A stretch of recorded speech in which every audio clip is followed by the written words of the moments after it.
Royals baseball comes to you from beautiful Kauffman Stadium, where the Royals are home for 5 days, beginning with a brief 2-game series with the Baltimore Orioles. Hi, everyone. Welcome to the ballpark with Royals Hall of Famer Jeff Montgomery. I'm Ryan Lefevre. Royals are back after a 4-1 road trip, sweeping the Texas Rangers. Now begin a series against the once lowly Orioles, who are the surprise of the league.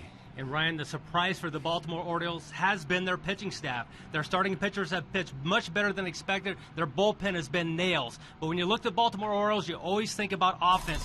One guy that's been a real solid guy for them has been Adam Jones. He's actually their Triple Crown leader. He's winning their batting average, their RBI, and their home runs at this time.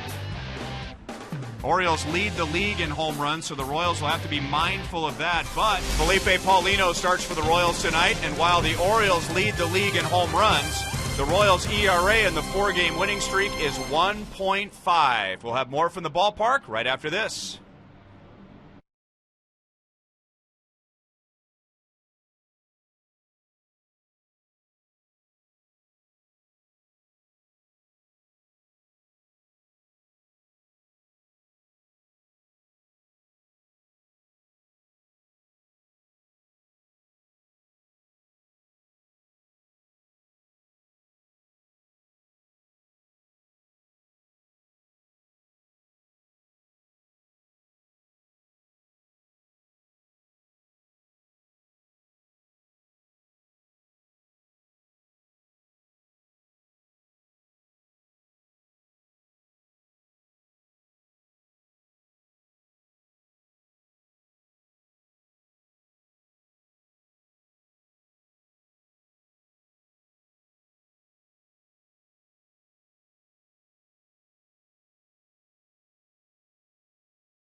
Brought to you by the Missouri Lottery. When you play, students win.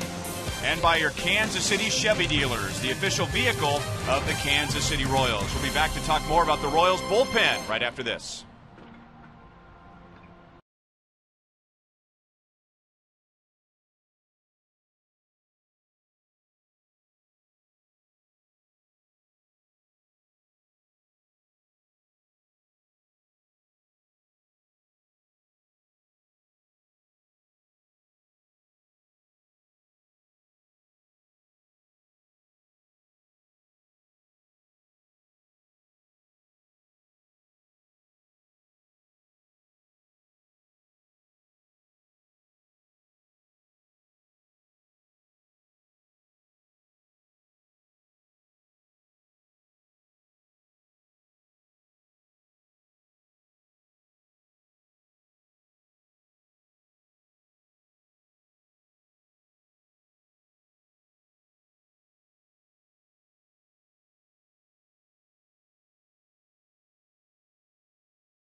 in the Royals' 4-1 road trip, but especially the bullpen. Tim Collins, 2 scoreless innings last night with 5 strikeouts. Jonathan Broxton has been on a roll for the Royals. The bullpen got off to a slow start early on, but now in the Royals' last 18 games, the bullpen has a 2.23 ERA. The Royals have won 12 of those 18 games. And Monty, why the turnaround?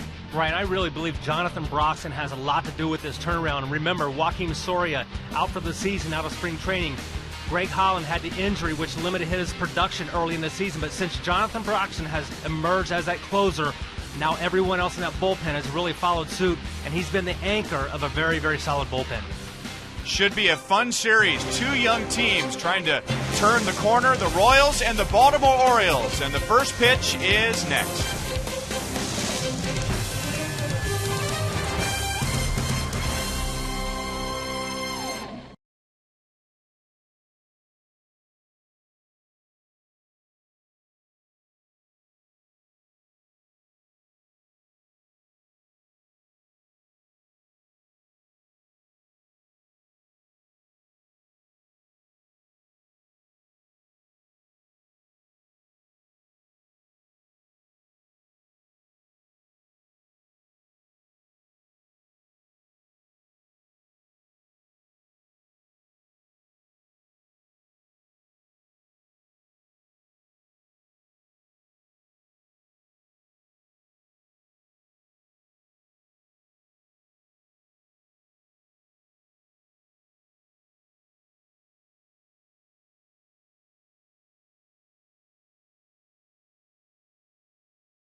Definition by Time Warner Cable, the official TV, internet, and home phone provider of the Kansas City Royals. So the Royals are home for 5 against the Orioles, and then after that interleague play and the Arizona Diamondbacks. Baltimore Orioles first place in the American League East, and one stat that really stands out, and we've talked about it already, they lead the league in home runs. The element of speed in their lineup is walking to the plate right now. Xavier Avery playing in just his 4th major league game. They'll be facing Felipe Paulino, who has never faced the Orioles before, and here's the Kia report. Right, and the thing he did so nice in his first outing this year against the Yankees, he was very under control, very calm on the mound. He was able to command his fastball, and he threw pitches in backwards counts. In other words, he threw fastballs and breaking ball counts, breaking balls and fastball counts.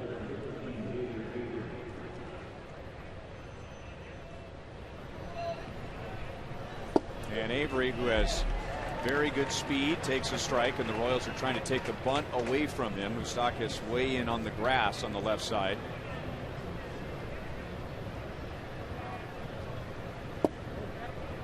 One ball, one strike. With Xavier Avery, you've got a typical leadoff type guy, and we're going to see Gerard Dyson for the Royals. So you've got 2 guys pretty similar in their careers. Hosmer makes a play on one hop, so that eliminates a big distraction, keeping Avery off the bases. One away, and now we'll look at the Royals defensively, presented by Ford. Mentioned Gerard Dyson in center, Jeff Francoeur fixture in right field. Eric Hosmer doing a nice job over in first base defensively, looking to get the bat going. We got Quintero behind the dish tonight.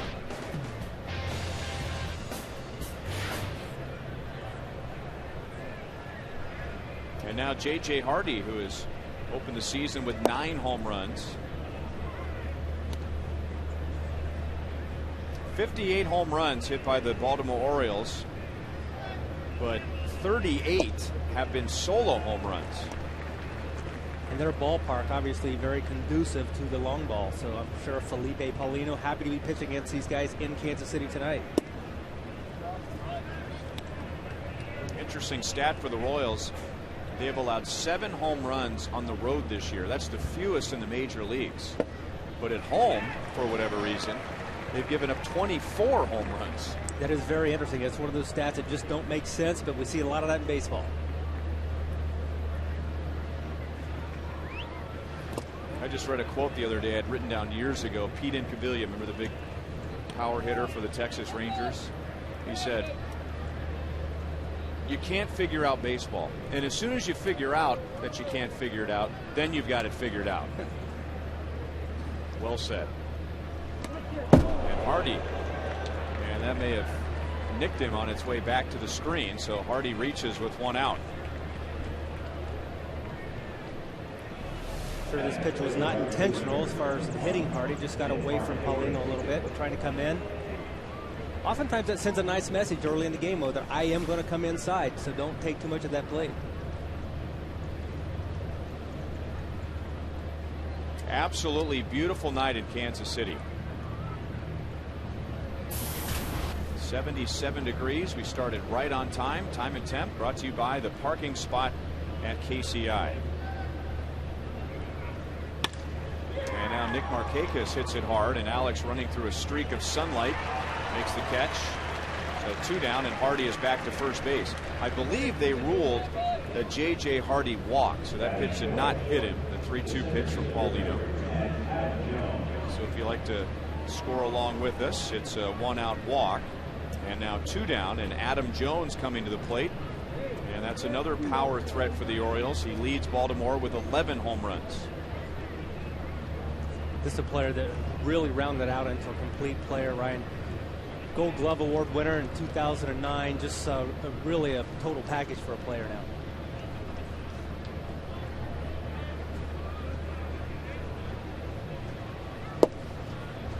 Tried to hit a hard slider, and it's 0-1.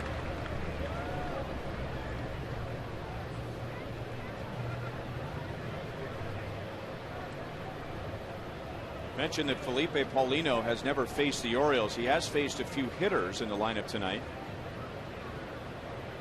but there are 6 batters in the Baltimore order that have never seen Felipe Paulino, and typically that's at least the first time, maybe first 2 times to the order, advantage pitcher. I certainly agree with that. I always like facing guys that have never seen me. I know for me the variety was the important element, and the less they see you, the better off you are. Jones at the plate. We just saw Matt Wieters on deck, a couple hitters that have never faced Paulino.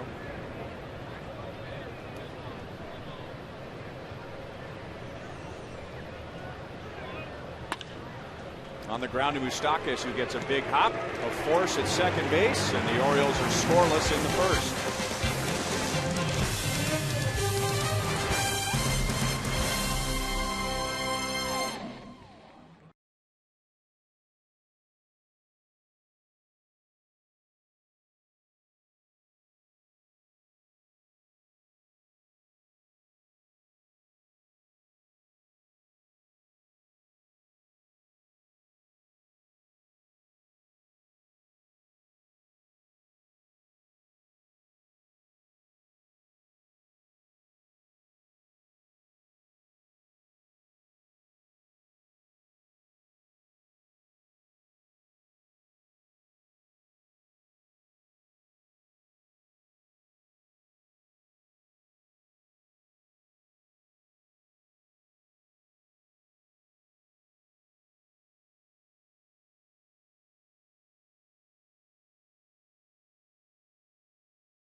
Chicago and in Texas, and out hitting the White Sox and the Texas Rangers, who might have the most powerful balance lineup in the American League.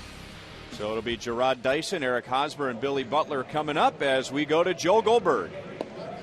Today to talk with Rusty Kuntz, the special assistant to the general manager who works with all those outfielders in the minor leagues. And he said what he's noticed with Jarrod Dyson is he'll do anything now to get on base. He's putting the ball on the ground. He's using his legs and speed, also playing good defense. He said this is the guy we always saw in the minors, now doing it at the big league level, and he has some of that swagger that says, I don't care if there's one strike on me or two strikes, I'm going to get it done. Ryan?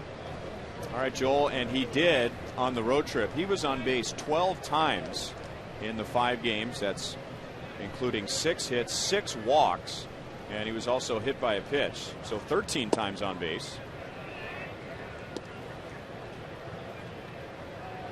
Ned Yost saying before the game tonight that Dyson is already getting the reputation of a guy that you want to do everything you can to keep him off the bases. And there's a shot past Andino and into right center field.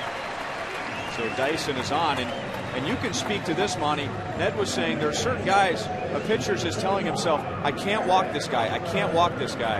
And what do they normally do when they're thinking that? When you start talking walk, when you're thinking walk, you start making walks, and that's one of the things you want to get away from. So Jarrod Dyson wants to obviously keep that in the pitcher's mind. And tonight against Tommy Hunter, all these guys are going to be looking to maybe elevate, get one up in the jet stream here in Kauffman Stadium. He's given up the 3rd most home runs in the American League with 10 home runs allowed. So he's a guy that's susceptible to the long ball. Now let's see what Eric Hosmer does during the homestand after a 2-hit game last night against the Rangers. Facing Tommy Hunter for the first time. The Royals have only seen Hunter twice before tonight, and very similar to the Orioles lineup.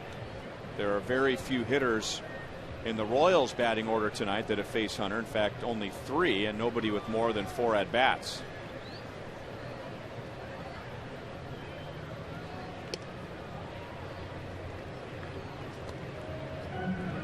Tommy Hunter was actually sent down on May the 7th and then recalled a few days later to pitch. They had a doubleheader after they had that long game against the Red Sox when they went so long, I think 17+ innings. So he was a guy that really was sent down, but they needed an arm, so he's back. And a breaking ball for a strike. And in that game you were talking about, Monty, the winning pitcher was Chris Davis, who's playing at first base tonight. He was the designated hitter. He pitched 2 innings and ended up with the win for Baltimore. You know, as a pitcher, I hate to see that. Both position players, or position players on both sides, had decisions. Orioles get a force at second base on Dyson as Hunter just shatters Hosmer's bat. So a runner at first with 1 out, and now Ford will give us a look at the Orioles on defense. Buck Showalter has a very set defense. Xavier Avery just being called up, as you mentioned, Ryan, playing in left field. Former Royal Wilson Bettamy over at third base. Done a nice job over at third for them, and Matt Wieters, a big prospect behind the dish. Here's a nice little opportunity to saw some lumber. This one wasn't a saw job. It looked like off the end of the bat for Eric Hosmer. Goes the other way, but gets the fielder's choice.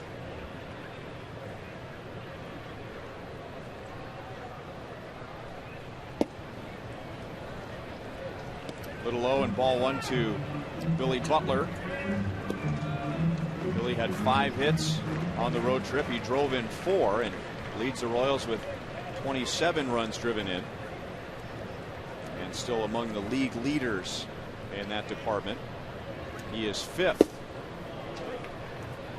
1 ball, 1 strike. Hunter's going to feature a fastball in the low 90s. He's going to have a natural cut action, so oftentimes it's going to look like a slider, but that's a cutter he's throwing off of his fastball. He's got a pretty good curveball, and he will feature a slider and a changeup, but he's really more of a show pitch with those 2 pitches.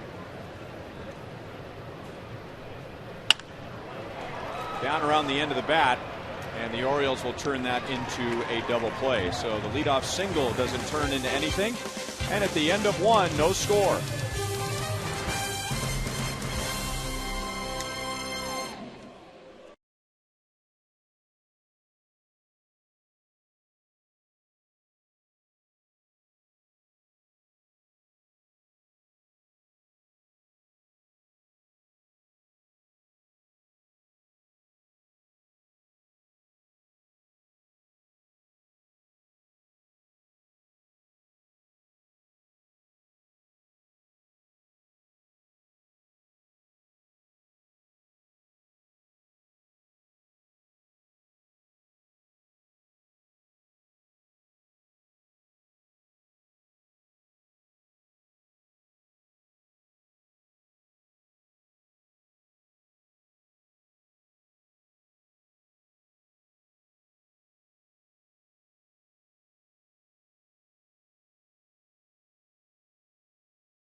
Vin Mazzaro, who was the winning pitcher last night in Texas. Danny with the sleeve on his left elbow.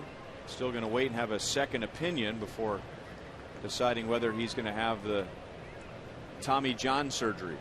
I think it's very likely that that's going to be the case. Usually if you see something on an MRI that they found when he was here in Kansas City, it indicates something is not right in there.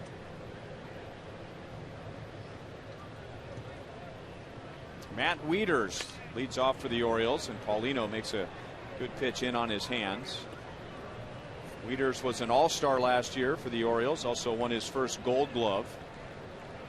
And he has 8 home runs, 20 RBIs to begin this year. He's really turned into the player that everyone thought he would be after being drafted out of Georgia Tech, Ryan. Power numbers have really followed him as he's matured in his career.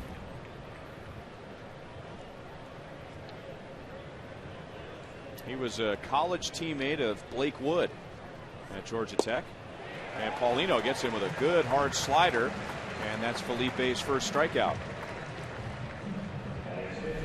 This pitch is going to have to be consistently effective for Felipe Paulino to be really good like he was in that game against the Yankees.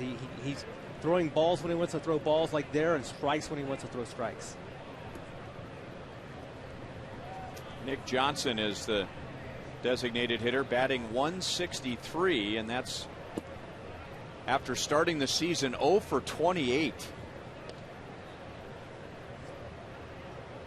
So he's hitting better than a .163 hitter at the moment, but still paying the price for that season opening slump. 2-0. Don't know what it's like for a hitter to start like that, but I know for a pitcher, if you start like that, especially a relief pitcher, your numbers are nearly insurmountable to get back to respectability.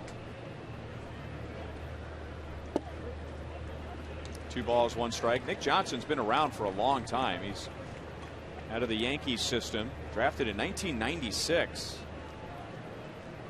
And all of his career has just been fighting injuries, and serious injuries, broken bones, surgeries, and he has only played in 100 games or more 4 times in his career.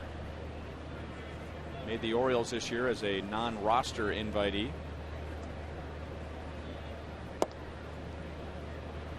3-2. So you're saying he's exactly opposite of Cal Ripken. Yeah. Yeah, they both worn an Orioles uniform in their career, but that's the end of the comparison when it comes to health. He's always had a good eye, and he takes a 1-out walk, and that's Paulino's second. The Royals, Fox Sports Kansas City, and the state of Missouri are teaming up to help you stop smoking now. The state of Missouri tobacco quit line is at 1-800-QUIT-NOW.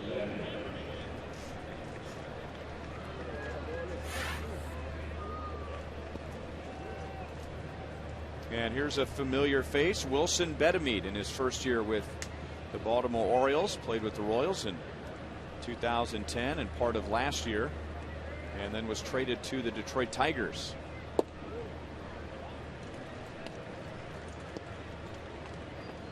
Sometimes for a player, it's just the opportunity to get out there on a regular basis, and we saw that with Wilson here when he came. He had a chance to play and put up some good numbers during that portion of his stay here in Kansas City, and now the same opportunity in Baltimore.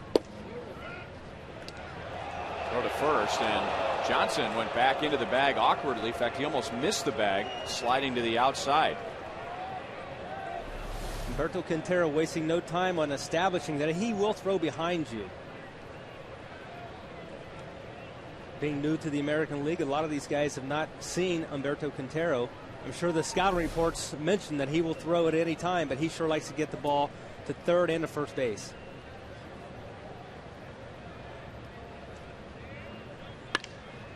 That ball's hit well to center field. Dyson runs into the sunlight and runs it down on the track. So the defense picks up Felipe Paulino, and there are 2 outs.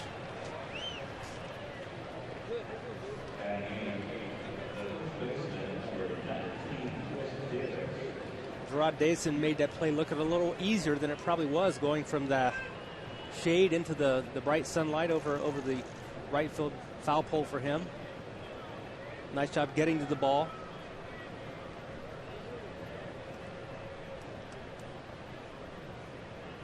And now Chris Davis, the Orioles first baseman, who is slumping at the moment. Just 3 hits in his last 28 at-bats.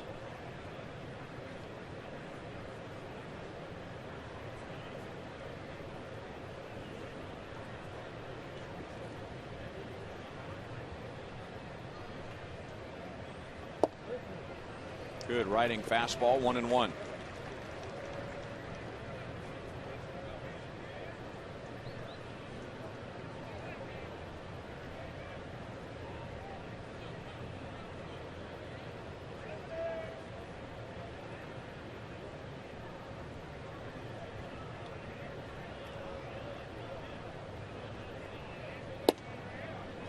Two balls, 1 strike. Orioles are in Kansas City after splitting a 2-game series with the Yankees. They beat CC Sabathia last night. Sabathia had been 16-2 in his career against the Orioles, but they beat him to split the series. As Davis pulls it foul. Here we're going to see Gerard Dyson. He leaves the shade into the sunlight. Again, makes it look pretty easy, but you can tell after he caught the ball, there was definitely some sun that affected his vision. So that's the only portion of the ballpark right now that has any sunlight. Everybody else in the shadows. Late movement, and Quintero held it out there for home plate umpire Angel Hernandez as Paulino was walking off the mound to the dugout. I think everyone wanted this call to strike. Right on the black. That's a pitcher's pitch, Ryan. Got to get that call.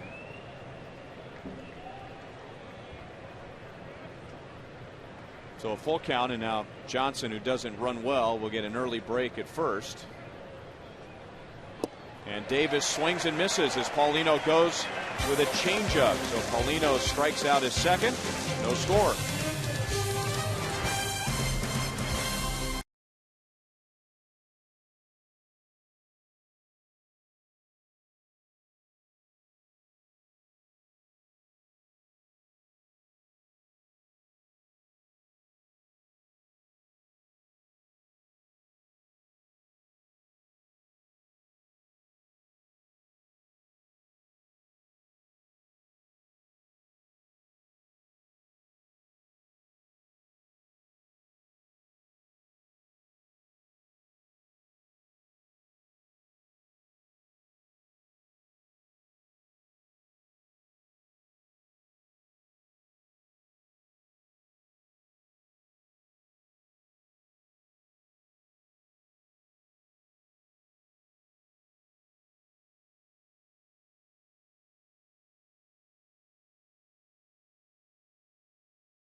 Tina Dinkle from Shawnee, Kansas, the executive director of Heartland Kidney Network in Kansas City, Missouri. Tina works with more than 14,000 patients in Kansas, Missouri, Iowa, and Nebraska, helping them battle various diseases. Royals sent just 3 to the plate in the first inning against Tommy Hunter, and now Alex Gordon leads off the second. Alex had a tough road trip after putting things together during the last homestand. He was just 3 out of 22 and did not drive in a run. The good thing about that, Ryan, is the team went 4-1. And if he hits anything to the left side, it's going to be a base hit. He hooks it foul. It's interesting to see with Alex, not necessarily with Eric Hosmer because the league's still trying to figure him out, but Alex has been around now where there's somewhat of a book on him. And some teams like the Orioles are shifting way over, putting 3 infielders on the right, but when we were in Chicago, they were playing him straight up. Tommy Hunter strikes out his first, and that's the first out of the second inning. The Fan of the Game sweepstakes is going on now at Olathe Fiat, and you can win a new Fiat 500 pop. Finalists for the grand prize drawing will be announced here on Fox Sports Kansas City, and in July, one fan will win the Fiat 500 pop. Look for rules and enter now at Olathe Fiat. 0-1 on Jeff Francoeur, who hit his first home run of the year and had 3 RBIs during the road trip. That home run coming on Sunday afternoon in Chicago. A lot of times just get that first one out of the way and the rest will follow. Hopefully that will be the case with Jeff Francoeur. Got it in on him. And Jones comes up in center field. There are 2 outs.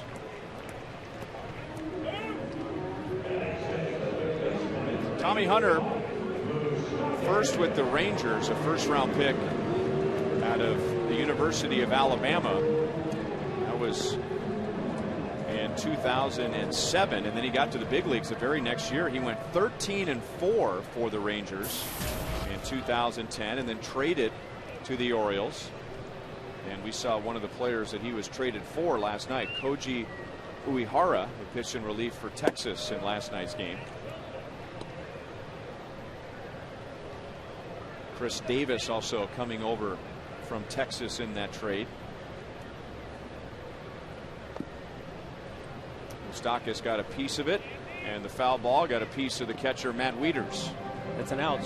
And with Tommy Hunter, I think opportunities to go out there every 5th day will be key for him. And oftentimes a change of scenery when you get a chance to come to the another team that's looking for guys in a rotation. Have to run with it, and I think that's what he's looking to do. Even though he has not pitched as effectively up to this point in the season as he would like to, he's a guy that has stuff and has an opportunity here with these Baltimore Orioles. And the Orioles can use all the help they can get on the mound. They had the highest ERA in the American League last year, but they come in tonight with the 3rd best ERA in the league. 1 ball, 2 strikes on Mike Moustakas. Moustakas has a 6-game hitting streak, and he has reached base in 22 consecutive games. And that foul ball got a piece of Matt Wieters. They are not going to want to see him come back to the plate. And that may have actually been home plate umpire Angel Hernandez who got the brunt of that one.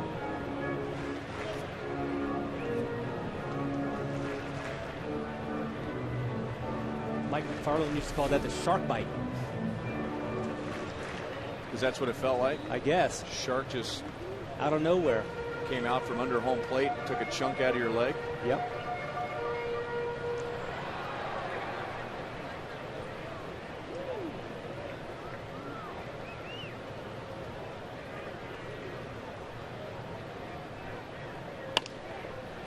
Up the middle, and Dino is there, throws back across his body, and the Royals are down quickly in the second inning. No score at Kauffman Stadium.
Back here in Omaha, the AAA Storm Chasers with the day off, but they are back at it tomorrow, and when they are, they'll have two new faces.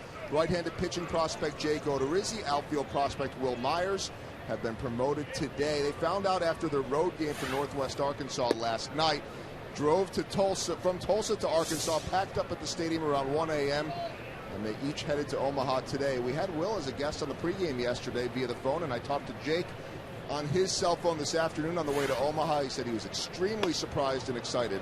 One more big step, he said, but it's a big one. Robert Andino leads off the third with a base hit. Thank you, Joel. And there was a buzz here at the ballpark about three things for the game tonight. Number one, the Royals coming home after that impressive road trip. The talk about Danny Duffy and having Tommy John surgery, we think, after the second opinion. And then the promotions of Odorizzi and Myers. Yeah, a couple of players who you're very likely going to see in a Royals uniform in the hopefully near future. I don't know if it'll be this year, but hopefully very soon. Not a very good bunt, and Paulino tried to get the out at second base. Escobar made a great play to keep it out of center field, and Felipe Paulino, rather than taking the sure out, tried to force it, and the Orioles have two on with nobody out. And it looks like he may have handcuffed Alcides Escobar on a throw that was in the dirt to second base here. Really not a chance to get it out. Probably the play was too first. He was able to keep it in front of it, at least. Yeah, got it right on the heel. And that was probably about 97 miles an hour, so about the same velocity as going to come off of a ground ball, I would think.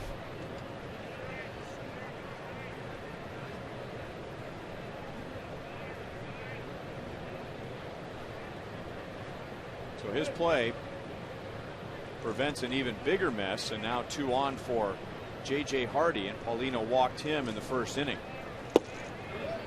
Boy, Paulino has a good slider, and he brought this up when he pitched against the Yankees and won on May 5th. I mean, Paulino has a great slider as it is, so let's just get that straight. But he has a bit of an advantage right now because of the light, where the hitters are in the shadow and the batter's eye in center field is still in the bright sunlight. So it might make it a little difficult, at least for the first few innings, to pick up the spin. Well, in that game you were talking about against the Yankees, it's like he had 5 innings of no-hit stuff. He was really dominant early in the game. So the ball is coming out of the third and fourth layer, not above the wall, not the wall, the concrete wall above that, but the dark green, and then above that the light green, and the light green has a little bit of a shine because of the sunlight. I think the pitchers would just as soon have some mirrors up there too. Yeah.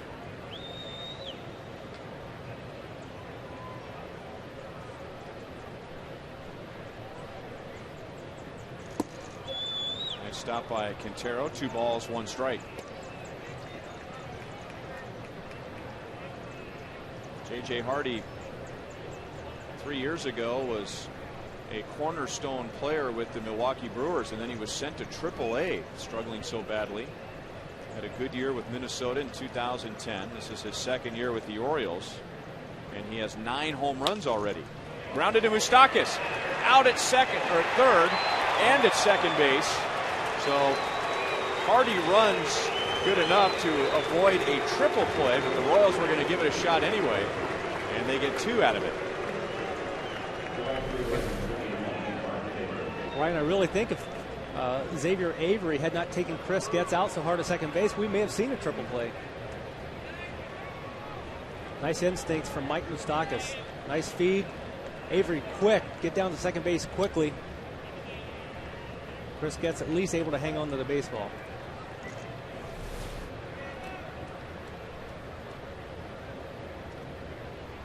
So that turns the inning around. Runner at first with 2 outs. And ball 1 to Nick Markakis, who lined to left field in the first inning.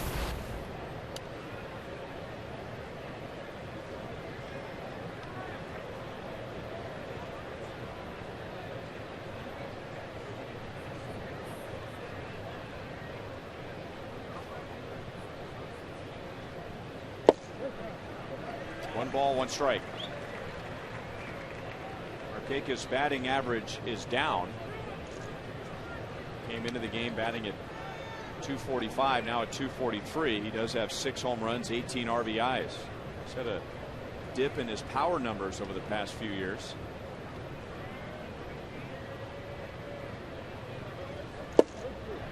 Good pitch over the outside, 1-2.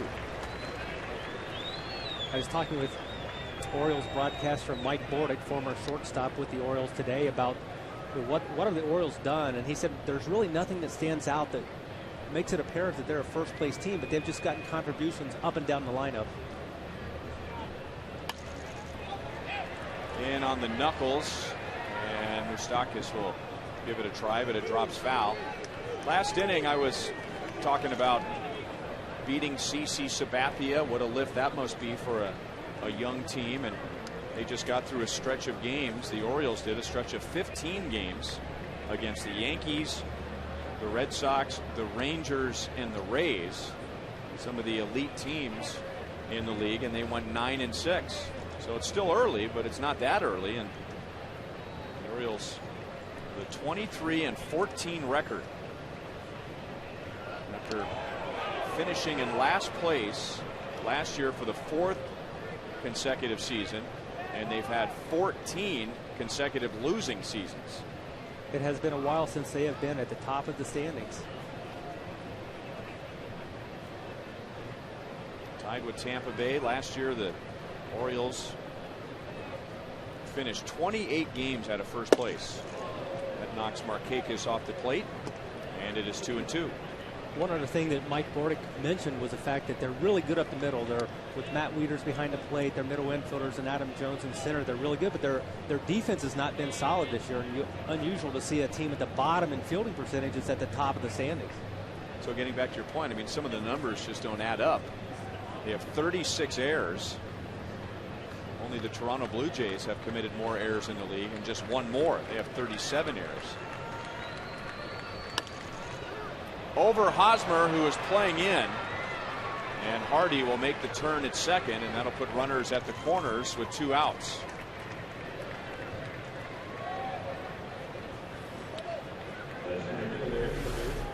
Paulino gets the ground ball, but not the ground ball he was looking for. He got the chopper. I don't think Wilt Chamberlain could have brought that one down. With Kareem Abdul-Jabbar on his shoulders.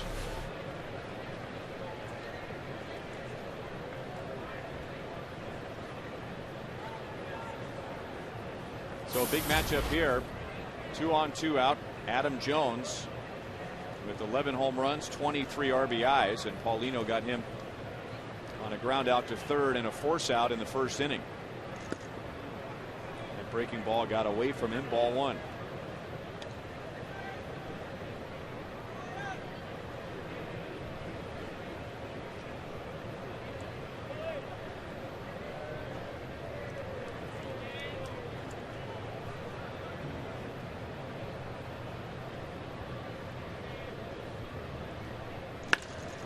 Drilled to left field and right at Alex Gordon.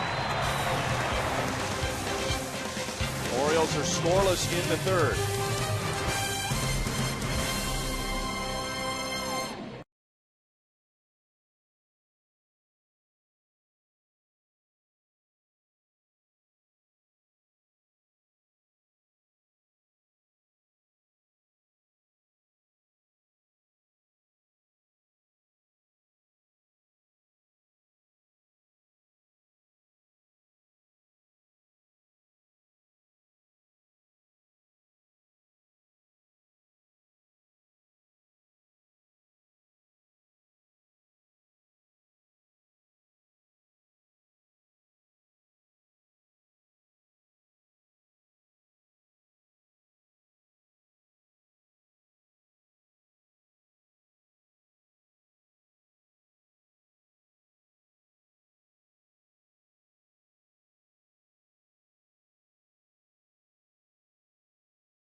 10 game, and there's still time if you'd like to get tickets for School Day at the K. As Fox 4 weather meteorologist Mike Thompson and his crew will be giving weather demonstrations to the kids beginning at 10 a.m. The game starts at 1:10.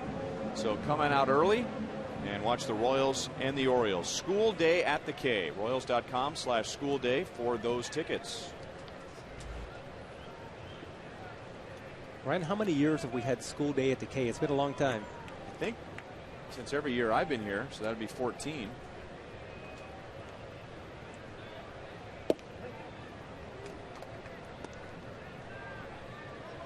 Do they still land the helicopter on the field? It seems like they do something interesting every year, something different, an experiment of some type. Base hit into center field for Alcides Escobar, so he picks up where he left off on the road. He hit .412 during the road trip, and the Royals have their second hit. And that leads us into our Sprint You Call It question for tonight. What do you think has been the most pleasant surprise on offense so far? Jarrod Dyson and what he's been doing lately. Mike Moustakas, who's been on base 22 consecutive games. Alcides Escobar adding 70 points to his batting average from the same time last year. Or Chris Getz, who's batting right now. Getz is hitting .280, but with runners in scoring position, he's hitting .421. You can text your answer to 432-432. Keyword Royals, a space followed by A, B, C, or D.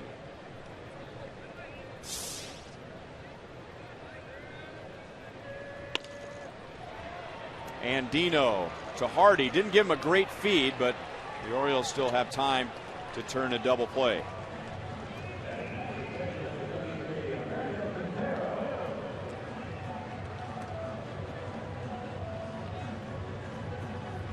Nice piece of pitching here by Hunter. It's the ball, that little cutter inside. Chris Getz rolls it over to second base for the 4-6-3.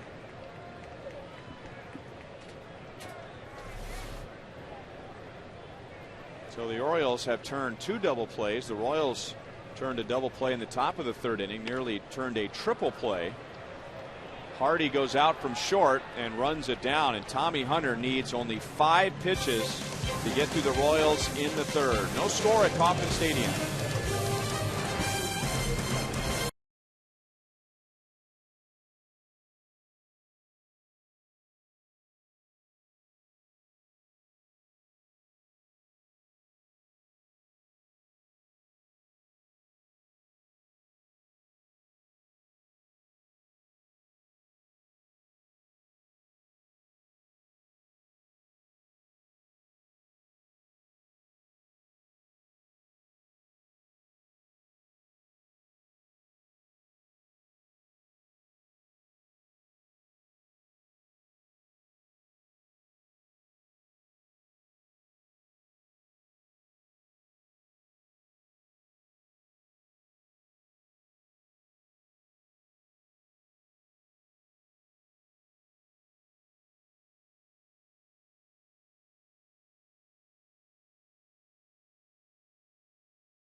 In the top of the 4th inning.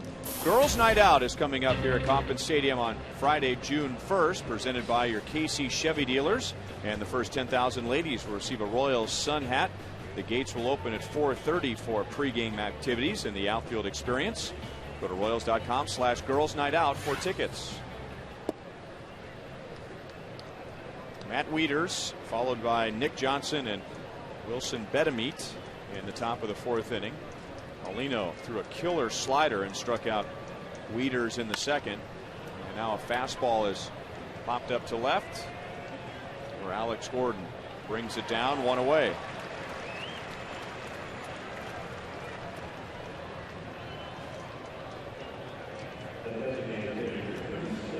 Let's take a look at the slider that Felipe Paulino threw in the previous at bat to Matt Wieters to get the big strikeout.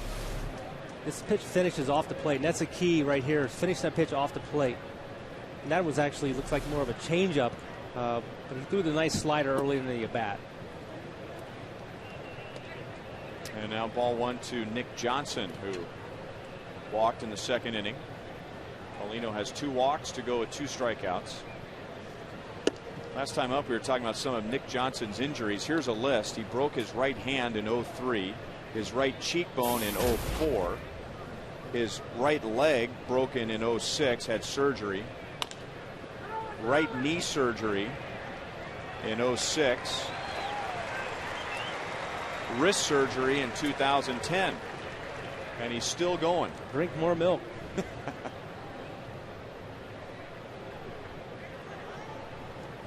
Felipe Paulino and Tommy Hunter going tonight. Here's our Time Warner Cable Ultimate Internet pitch speed comparison. Paulino's gotten up to 94 so far tonight, and you can get downloads up to 50 megabits per second with Time Warner Cable Ultimate Internet.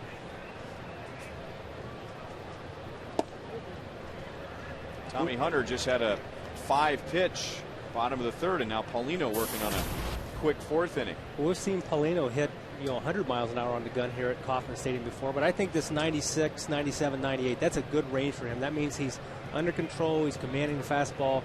He doesn't need to get up into that triple-digit range to be as effective. He just needs to command the fastball.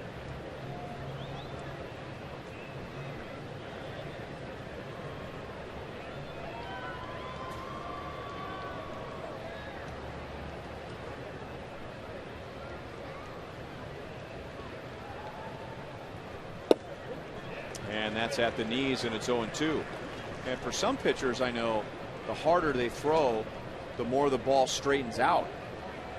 Most pitchers that happens to. I mean, a good sinker baller, you're definitely going to lose a life, and that you require to get guys out if you tend to overthrow. For a Paulino, a power pitcher, that is not as much the case, but I think he loses command once he starts overthrowing the ball. 3-pitch strikeout, his 3rd strikeout tonight, and he needs only 8 pitches to knock down the Orioles in the 4th inning.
Your Midwest Ford dealer.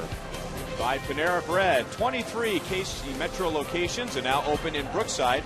Visit us online at PaneraKansas.com. And by AT&T, the world's largest 4G network. AT&T, rethink possible.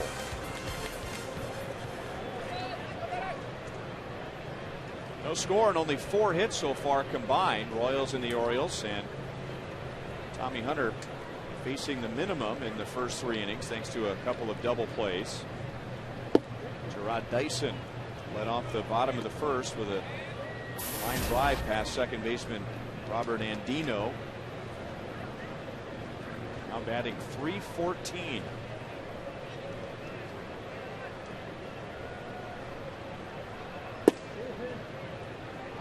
A little bit inside, 1 ball, 1 strike. We heard Ned Yost before the game today talking about Gerard Dyson, talking about how he bought into the plan.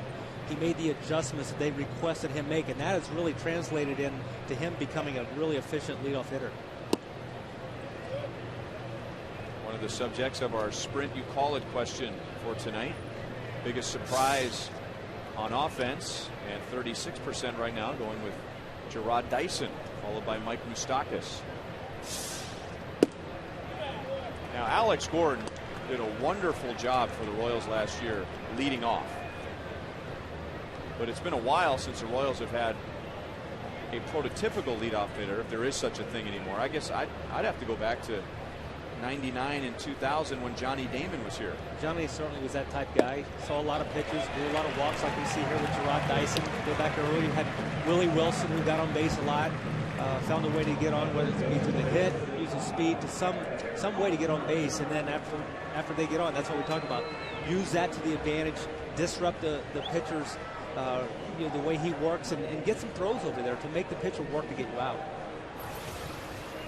We remind you, as you enjoy a cold one, to look forward to Miller Time later in tonight's game, brought to you by Miller Lite.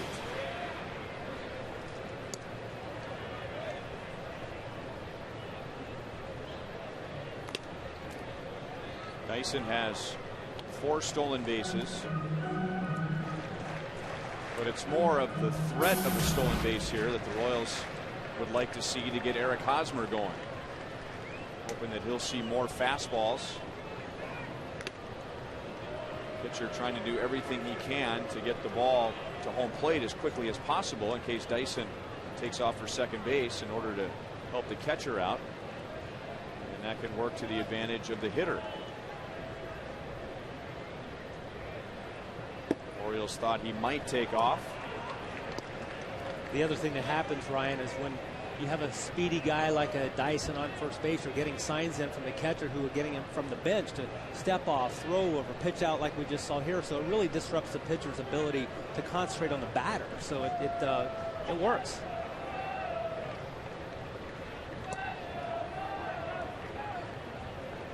Not running. And now he's missed very high to Hosmer. 2 balls and no strikes. On this pitch, it looks like he almost does a little mini slide step. He doesn't do his full delivery in order to get the ball home. So again, that's just a way of disrupting the pitcher's rhythm.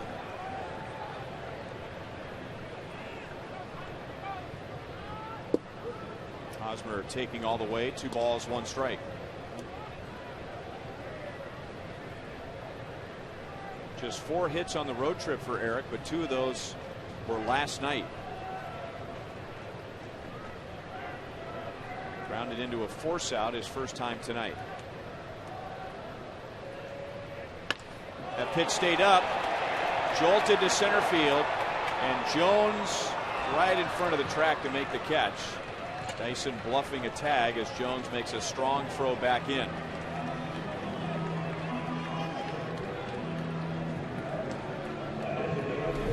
Hosmer gives this ball a nice ride to straightaway center field. Adam Jones goes back.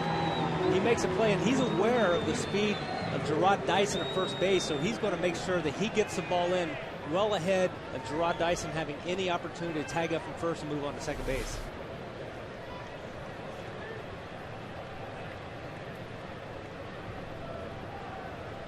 Billy Butler rolled into a double play his first time up. And now he lines it to right field for a base hit. Markakis has a very strong arm. So Dyson will hold at second. 2 on with 1 out.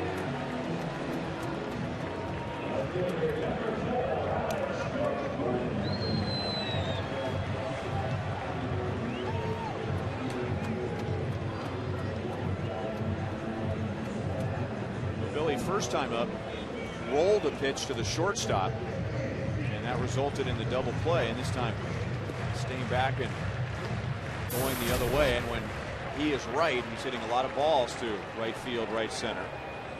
That sets things up for Alex Gordon. And Hunter struck him out in the second inning.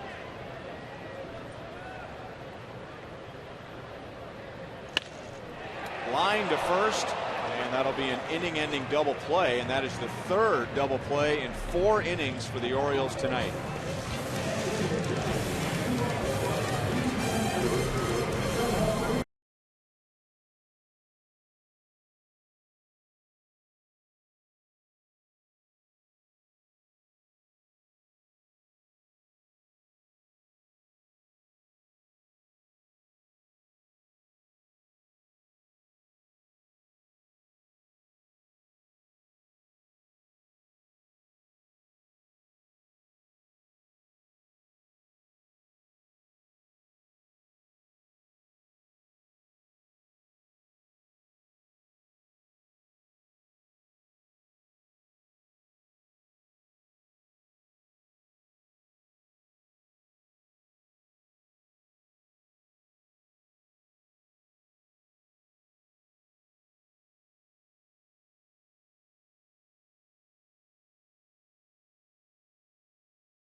He had a chance to see a familiar face before the game.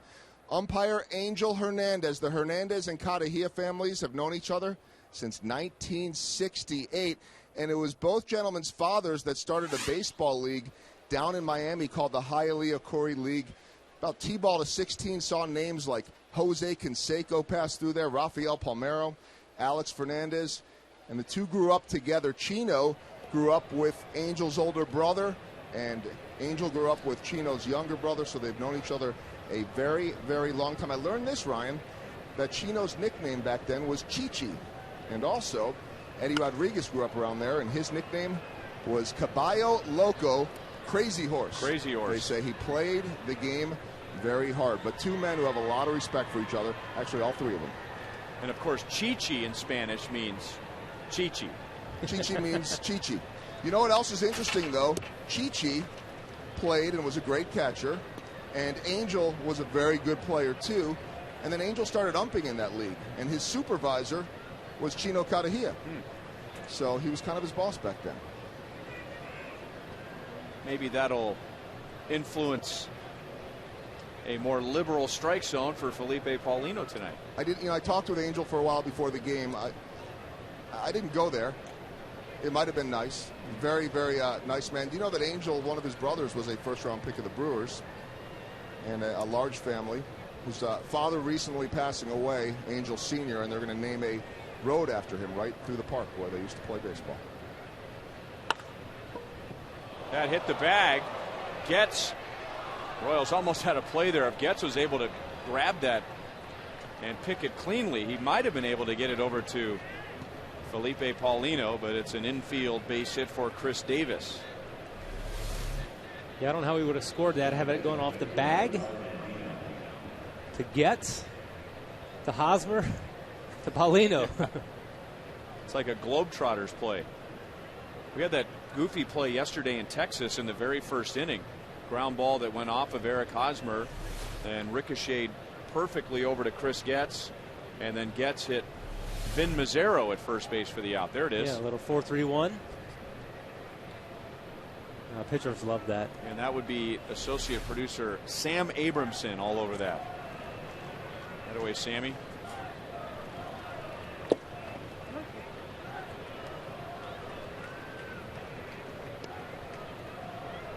Robert Andino showing bunt and takes a strike. Andino has hit in 5 straight.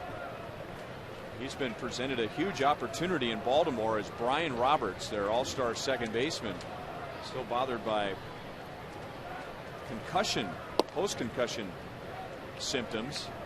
Brian Roberts played in just 59 games in 2010, 39 games in 2011, so that opens the door for Andino, who has always been a good glove man but hasn't done much with the bat. And as he stands in right now, here's Brian Roberts. As Andino stands in right now, he's hitting .291. We saw the Royals on the Sprint trivia question, or the Sprint question regarding pleasant surprises. He's been a pleasant surprise for these birds.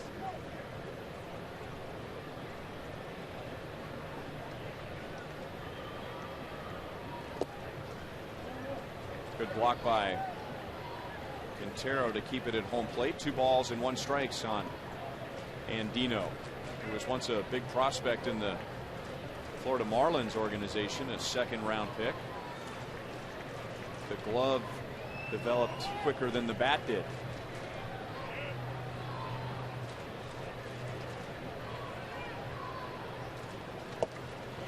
Two and two. You know, Monty, it doesn't happen with everybody, but if an infielder who has really good hands and doesn't hit much early in his career, if he gets a chance, it's not a surprise for that good hand-eye coordination on defense to eventually translate to a decent offensive player. Well, I think we've seen a little development with Alcides Escobar here. He's got such great hands, and now we're seeing the work at the plate. The most extreme examples of that would be somebody like Ozzie Smith, Omar Vizquel. I mean, you could knock the bat out of Omar Vizquel's hands early in his career. That was Alcides Escobar's idol when he was growing up in Venezuela. And by the end of his career, Omar Vizquel became a very productive offensive player. And it's interesting. We always hear hitting coach Kevin Seisser saying how he needs to use his hands, and obviously great hands to use with the bat too. Another good Paulino slider. He has struck out 4. Really nice finish on this pitch. Looks like a strike, ends up a ball. Deception. Really nice job by Paulino. And now that batter's eye we were talking about earlier, that's in the shadows. So that's just simply a good pitch. He doesn't need any other advantage other than just the natural movement on that pitch. No more bright green with some glare for the backdrop now for the hitters. And now Xavier Avery, whose biggest contribution so far tonight was breaking up a potential triple play in the 3rd inning.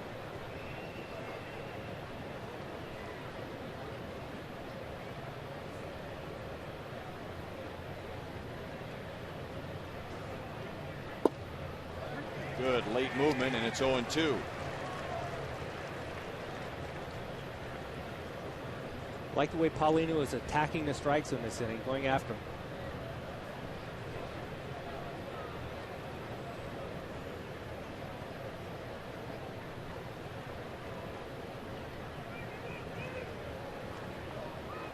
Quintero wants this pitch up. It is inside. Quick throw to first. And Davis is back in. Some catchers just have a knack for getting rid of that ball from their knees, and Quintero is one of them.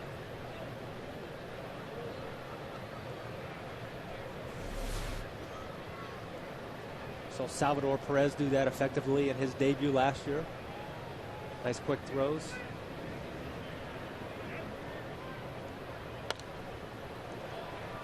Still 1 ball, 2 strikes. Hey, parents, don't forget to sign your kids up for Slugger's Blue Crew, presented by U.S. Toy. Members receive a batting practice jersey, a backpack, a water bottle, ticket vouchers, front of the line access for every Sunday fun run, and much more, and all that for just $20. And you can join right now at Royals.com/Blue Crew.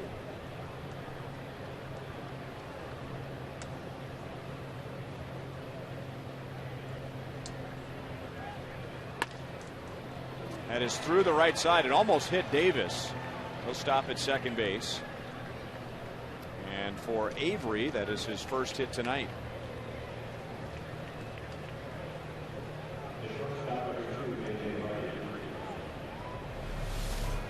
Not a bad pitch, but a good piece of hitting here. Nice hole in the right side. Just guides it right through into right field.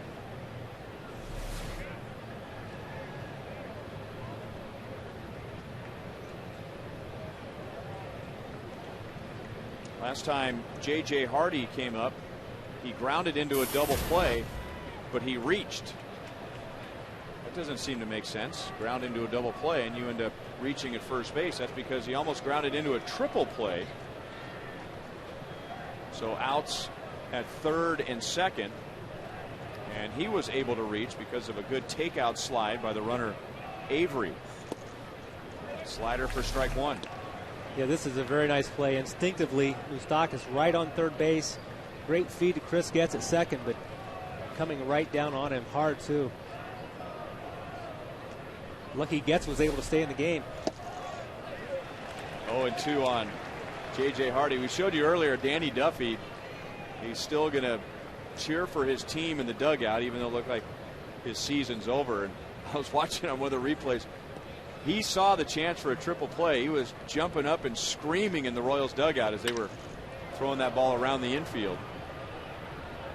Dyson gets behind the fly ball in center field. Both runners are going to try and move up, and now Avery will go back to first base. But Chris Davis goes to third, 2 outs. Yeah, nice job of Dyson getting that ball in quickly. We've seen against the Yankees, we saw Derek Jeter take second base on him on a fly ball. Kind of a similar situation. I just think he was really not aware. But this time he comes up throwing to second base, keep the guy at first, out of scoring position. And Avery got a really nice jump. And if Dyson comes up any place but second base, he's standing on second right now with 2 guys in scoring position. Doug Sisson working hard with Gerard Dyson every day. And that's a great combination for Gerard Dyson because Doug Sisson is not just the outfield coach, but he's also the base running coach. So first and third, 2 outs. A strike to Nick Markakis, who's had 2 good swings. He is line to left and he is single to right.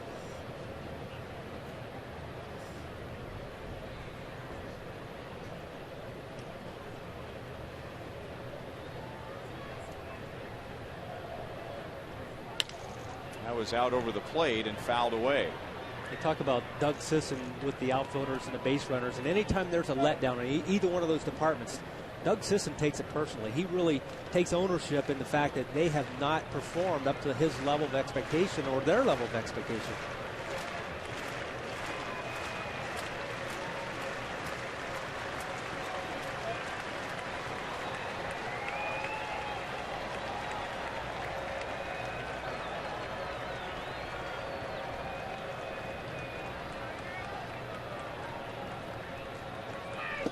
Got him with a hard slider.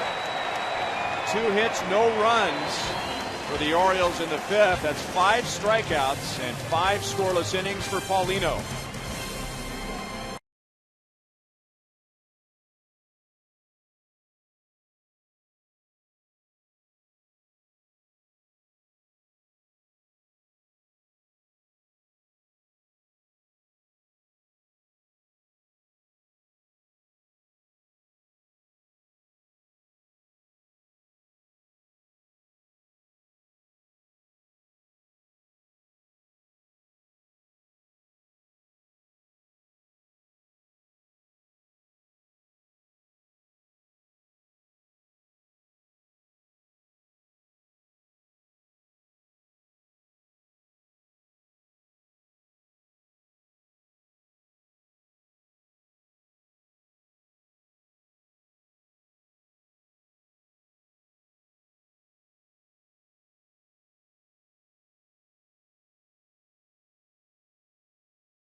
Arizona Diamondbacks will be in town over the weekend.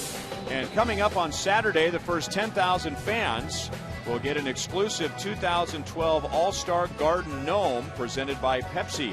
The gates will open at 4:30. The first pitch is at 6:15. If you're interested, go to Royals.com or call 1-800-6-ROYALS for tickets. 0-1 to Jeff Francoeur. Good pitching tonight. Felipe Paulino with 5 scoreless innings. And Tommy Hunter with an ERA over 5 has pitched 4 scoreless innings.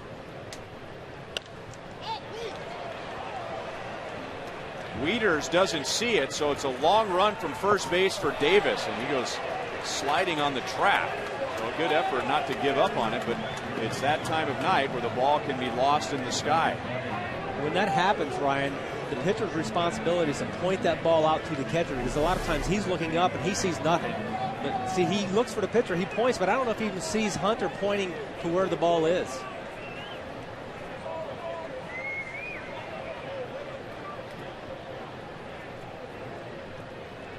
Long run for Davis, not able to get there. That's in the seats. 1 ball, 2 strikes. Now the pitcher's pointing. I mean, he's just letting him know that it's up in the air, right? Right. It's either behind him or it's to his right or it's to his left. He's kind of trying to direct a little traffic on what direction does he have to look to pick that ball up. I guarantee you, and I'll peek down right now, that Denny Matthews is having a conversation about this on radio. He would always fall out of his chair in laughter every time he saw a pitcher do that, as if a pitcher pointing into the sky is going to point out exactly where the ball is. A tiny little ball up in the sky. And he does what he's supposed to do, but I don't know that Wieters actually saw him, because when Wieters looked out at Hunter, I don't think he was pointing up in the sky. No, it's over there, a little bit to the right, a little bit to the right. Old foul, and it's still 2-2 on Francoeur. He flied out to center field in the second inning. Frenchie looking to get a little damage done here with the second opportunity after the pop foul not being caught. Just gets a little bit out in front. Pitch looks almost like a little bit of a hanger. Frenchie saying, throw me that one again. And he goes the other way, and he slips it by Markakis. So Francoeur gets the Royals off to a good start in the 5th inning. Runner at second base with nobody out.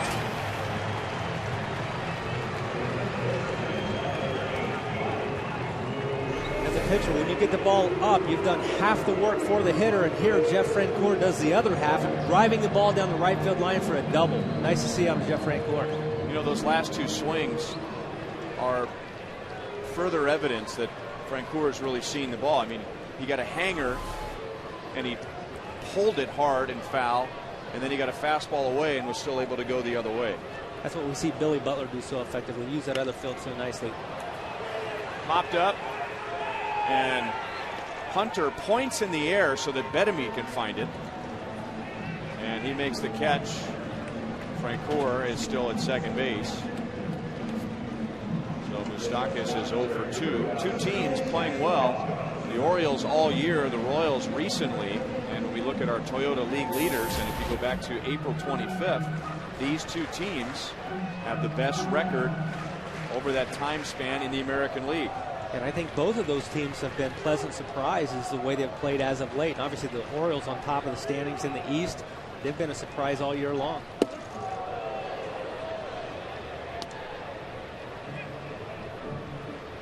Orioles got off to an 8-7 start, but then they had a 15-7 run. They haven't really had a really long winning streak. They've just been winning series. And 1 ball, 1 strike on Escobar. The Orioles have had, I should say, during that 15-7 run, they had a 3-game winning streak, a 4-game winning streak, a 5-game winning streak. But now here they are, 9 games above 500. Kind of sneaking up on people. The streaks bring attention to you. The just consistent winning series, you can sneak up on them. Not the pitch that Escobar was expecting, and it's 1-2. And the Royals have been doing the same thing since the 12-game losing streak. They haven't had a very long winning streak. Right now they have won 4 in a row. That's a season high.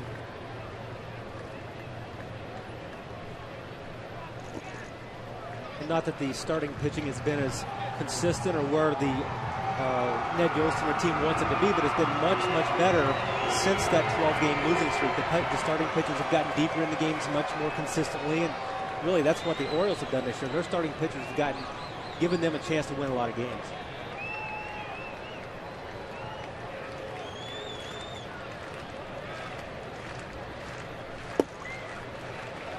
Three and two with Chris Getz on deck.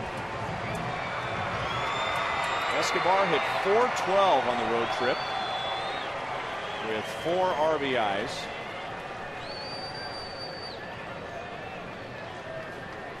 And he has Francoeur at second base with 1 out. No score in the bottom of the 5th. And that pitch hit Escobar, so Hunter was really trying to pitch him inside. He missed twice and then nailed Escobar with a 3-2. With this pitch, it looks like it maybe gets him on the back of the wrist on his glove side. Yeah, I think it did. So he's got one on the front side there earlier on the ball that Paulino threw in the dirt to him, and now he gets one on the backside.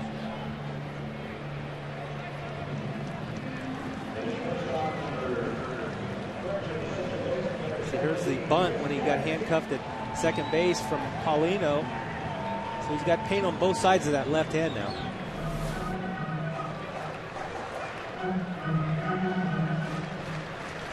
So first and second and 1 out. And now Chris Getz, who grounded into a double play in the 3rd inning. He's hitting .421 with runners in scoring position. And he grounds it to Davis, who couldn't get out of his glove quick enough for a double play. They get 1 out.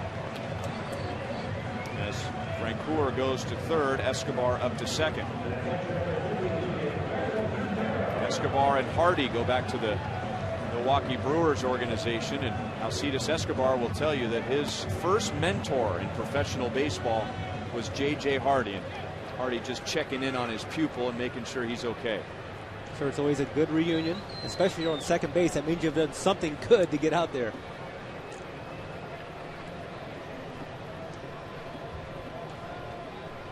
Humberto Quintero swung at the first pitch he saw from Hunter in the 3rd inning, and he popped a short. Hunter goes back to the windup. Breaking ball for strike 1. Be a good opportunity for Humberto Quintero, driving a couple runs here with 2 outs. Something we saw during the road trip from guys up and down the lineup, getting some hits in some big situations. There's a chance. Down 0-2.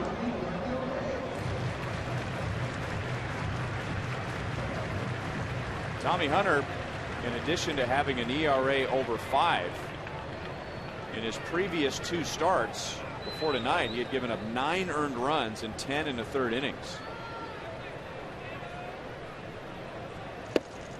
1 ball, 2 strikes. So far tonight, he's pitched 4 2/3 scoreless.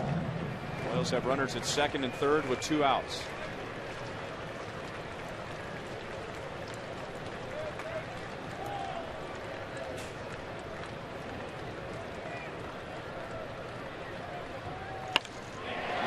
Base hit left center field.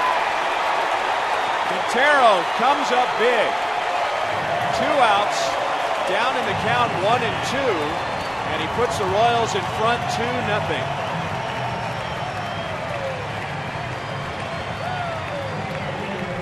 Right, just what the doctor ordered here. Number 9 hole hitter, 2 guys on, down in the count, 2 outs. Takes what the pitcher gives him, just line drive right up the middle. Contribution from top to bottom. Got to have it. Stays back nice. Notice that head stays nice and still. Lets the hands do the work. Just gets that bat head out through the strike zone. Nice solid contact. And now Dyson taps it back to Hunter. He'll flip to first. That's the inning. Humberto Quintero puts the Royals in front 2-0.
batting .238, puts the Royals in front 2-0. The Royals are trying to win their 5th game in a row. Ryan Lefebvre with Jeff Montgomery.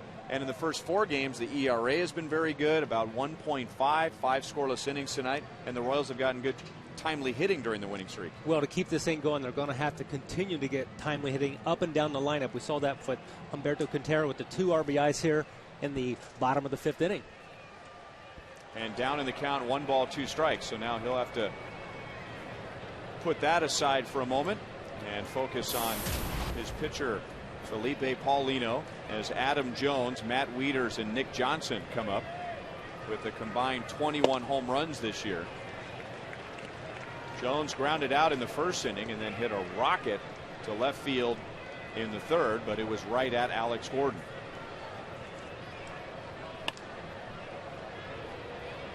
No balls and 2 strikes.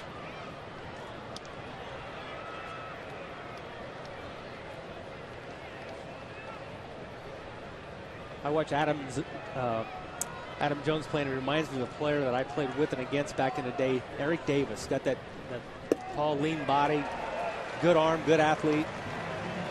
Great comparison. 6 strikeouts for Felipe Paulino as we look at our AT&T trivia question for tonight.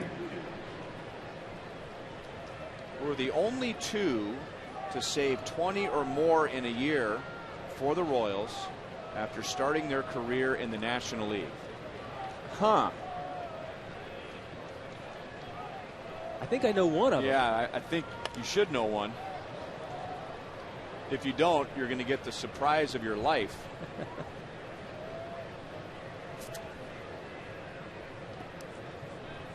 I think I know the other one.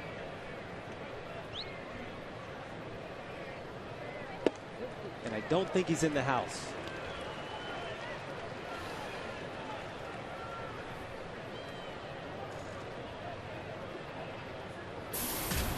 Matt Wieters has struck out. He has flied out to left field.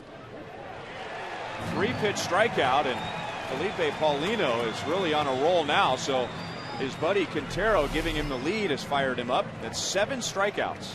Just great life on that pitch. Finishes, starting inside and finishes right back over the middle. But really good life on it. Doesn't always have to be on the black to get him out, Ryan. If you throw quality pitches with great life and a lot of velocity like that, you can get him out any part of the strike zone.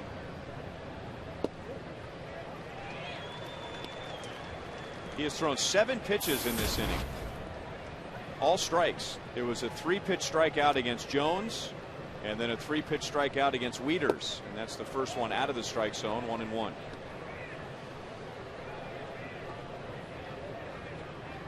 The other guy, has that been since I've been here? I don't think so. Okay. But it may have been. I know that didn't tell you a lot. Okay, boy, that helps. I've got it narrowed down, I think, to 2 guys. The only one I could think of since I've been here, but I don't think Ricky Bottalico got 20 saves. People are falling out of their chairs across the Midwest right now as I brought that up, but I don't think he did he? He was one of the guys I was thinking about. Okay. The other guy was just before me, just after Dan Quisenberry.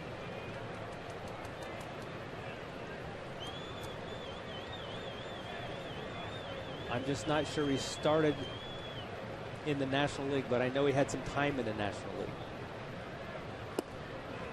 3 balls, 2 strikes. Roberto Hernandez pitched with the Giants, but I believe he started with the White Sox.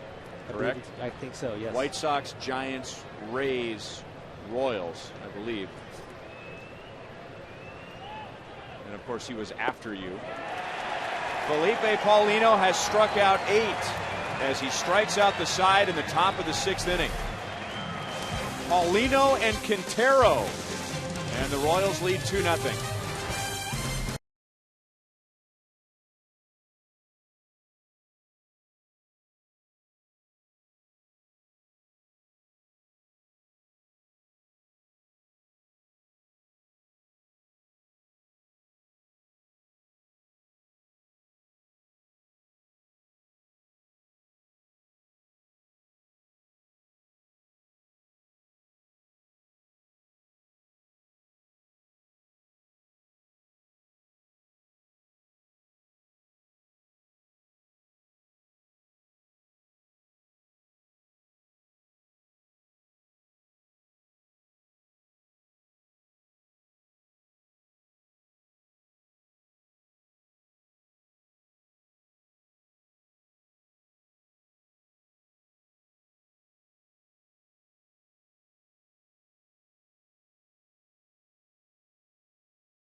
Our contestant is Sharon Snyder from Kansas City, Missouri.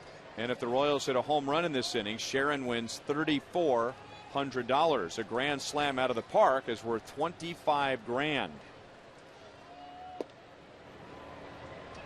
Eric Hosmer is grounded into a force out and flied out to deep center field. Hosmer, Butler, Gordon, and if anybody gets on, Francoeur. On the ground to Davis. Hunter to the bag, one away. All right, well, let's just split it down the middle. How about that, Monty? Our AT&T trivia question. Two with the Royals who have had 20 or more saves in a year after starting in the National League. One was Jeff Montgomery. The other was... It wasn't Steve Farr, who I thought it was, because he did not start in the National League. I thought he had some time with the Pirates, but he didn't. Al Raboski, a colleague of ours, calling games for the Cardinals on Fox Sports Midwest. Now he was a Cardinal after he was a Royal, right? I think so. And then he was with the Atlanta Braves. I think, if I've got my timeline correct. I'm trying to think of who he would have been with. Well, maybe it was the Braves before he came to the Royals. I just always remember him in that great highlight when he was with the Braves. Butler back to the mound. And Billy's out. He's 1 for 3. Remember, he and the home plate umpire couldn't get on the same page, and they were rolling balls to each other. Yeah.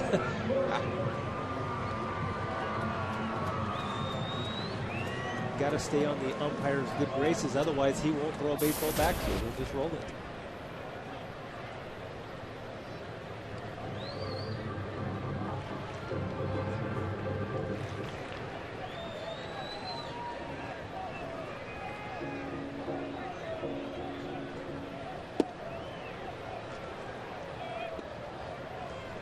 Oh, and 1 to Alex Gordon. He is lined into a double play, and he is struck out. Royals lead 2-0, but the Orioles defense, of all things, the defense that has committed 36 errors this year, they've helped Hunter out with 3 double plays.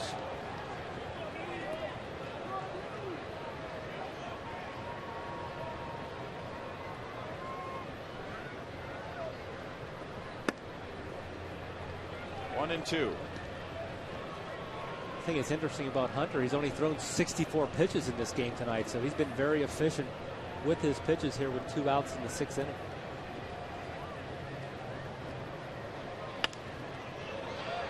Fouled away by Alex. Still 1 ball, 2 strikes. Paulino on the other side has thrown 91 pitches.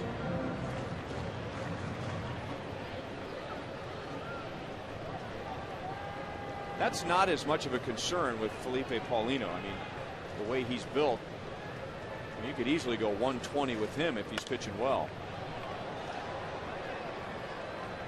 Yeah, he's certainly a horse out there. He's got the body to be a starting pitcher. He's a big guy. And there he is with Humberto Quintero, and they go way back to before they were professional baseball players. Paulino was born in the Dominican Republic, but he grew up in Venezuela. He's known Quintero since they were kids, and then they were together in the Astros organization. So there's a comfort level there. Alex into shallow center. Adam Jones will run it down. So Hunter is pitching very well, but he has been outpitched by Felipe Paulino. 2-0 Royals.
Brought to you by Thoroughbred Ford. The best deals on new Fords are at thoroughbredford.com.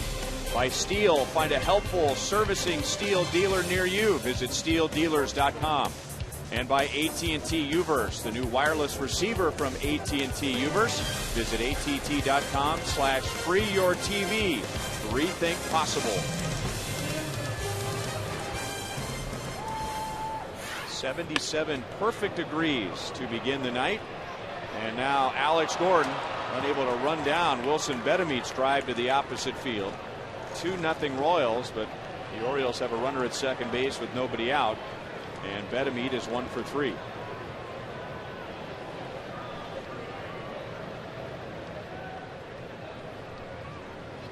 Hey, when the ball came off his bat, it didn't look like he got it that good. I don't know if Alex didn't get a great jump on it or not, but it just goes the other way. Paulino provides a lot of the power here with the pitch. Ball just out of the reach of Alex Gordon.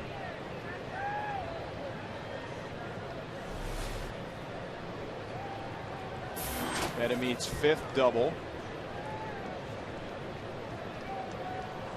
And now Chris Davis.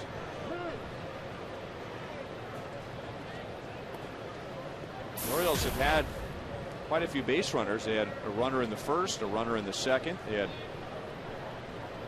2 runners, 3 runners in the third, a couple of runners in the 5th, and now leadoff double in the 7th.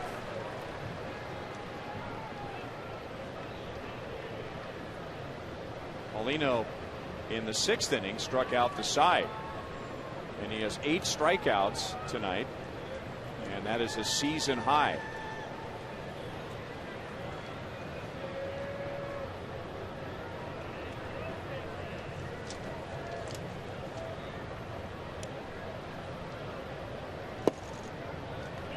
Just down and away, and it's 1-1 on Chris Davis. Davis struck out in the 2nd and singled in the 5th, and now the Royals are working in the left field bullpen. Paulino up over 90 pitches. This is number 95, and it's hit in the air to left. Alex all the way back to the warning track, and Bedemeat plays it halfway. So a runner at second with 1 out. Coming up on Friday, the Arizona Diamondbacks are in town for a 3-game series, and it begins with a Buck Night and a Friday night fireworks. Hot dogs, peanuts, and soft drinks are just $1 each. Then we hope you'll stay after the game for Friday night fireworks presented by Hy-Vee and Pepsi. Go to Royals.com or call 1-800-6-ROYALS for tickets. Mentioned the bullpen, we got Kelvin Herrera from the right side and Tim Collins from the left getting ready in the event that Felipe Paulino needs some help here in this 7th inning.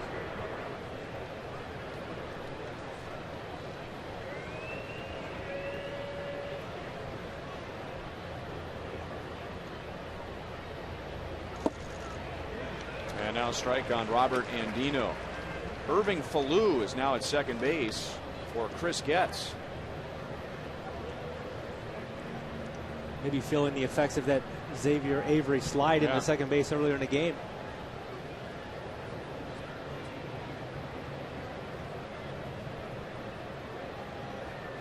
Andino has singled and struck out. No balls, 2 strikes. So Paulino just keeps throwing strikes. Very important to pound the strike zone here. You got the number 9 batter and Andino standing at the plate, top of the order, ready to go. So you just want to make sure that you get an out here. You got a runner on second, but with a 2-run lead this late in the game, you just want to get outs.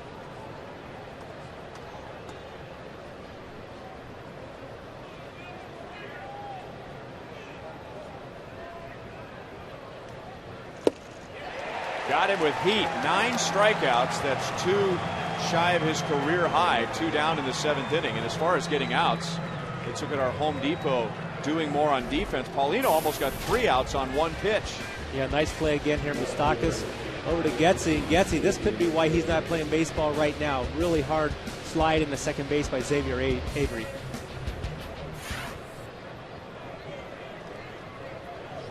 So Falou taking over in this inning.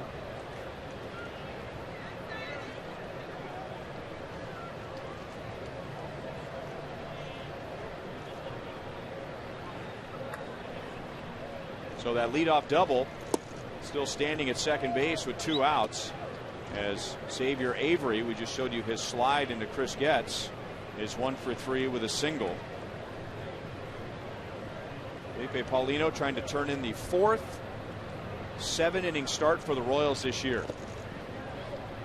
2 balls and no strikes. Bruce Chen has done it twice, and then Luke Hochevar on the last road trip, an impressive start against the White Sox on May the 12th. Those are the 2 pitchers on 3 occasions who have gone 7 innings, and now Paulino 1 out away from adding his name to the list. That was such an important start for Luke Hochevar, his last time out against the White Sox, going 7 innings shutout, who we're going to see tomorrow. So hopefully that can spill over and ride that momentum. You know, the thing I liked about that start, aside from the obvious, I mean, just his pure numbers and the Royals winning, was he fought it a little bit in a couple of innings there. He had 7 straight balls, 7 straight pitches out of the strike zone. There were some base runners, and he was able to get out of that and then just put his foot on the throttle after that. Very important for him to eliminate those big innings. We've seen it so many times, and unfortunately this year we've seen it in the first inning, early in the game, whereas in the past we've seen it in the middle innings of the game.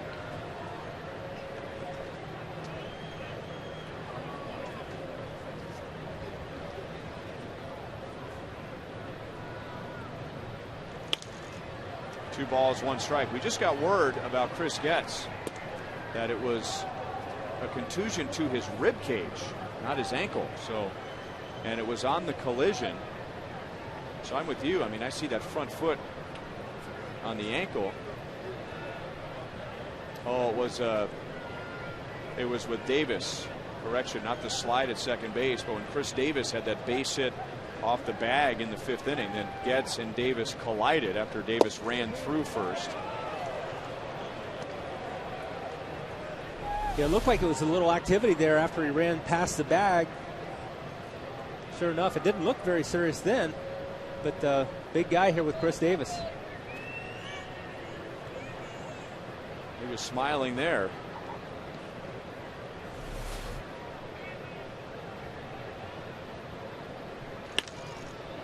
To right field, and that's well hit, but Francoeur is there. The wind has just picked up and blowing in from right field and helped knock that ball down and knock the Orioles down in the 7th.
Felipe Paulino getting handshakes in the dugout. That would suggest that he is done for the night.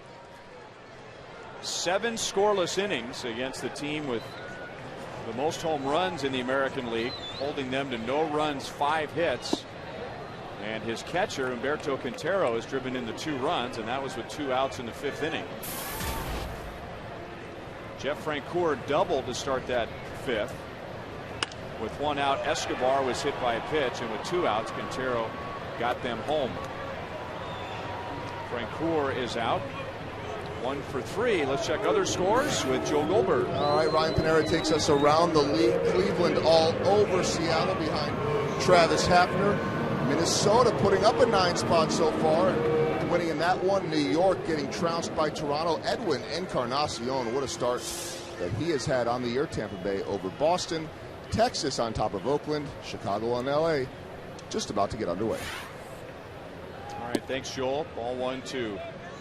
Mike Moustakas, equally as surprising as the Orioles being in first place as the Red Sox in last place. And another surprise to me is the Indians in first place here in the Central Division. I think after the Detroit Tigers start that they had, everybody had essentially given them the division, and the Cleveland Indians have played good baseball, and Detroit has not played nearly as well as they did early. Mike Moustakas, and he's not going to test Markakis' arm, but he has his first hit. He's 1 for 3. That's a 7-game hitting streak and 23 consecutive games where Moustakas has reached.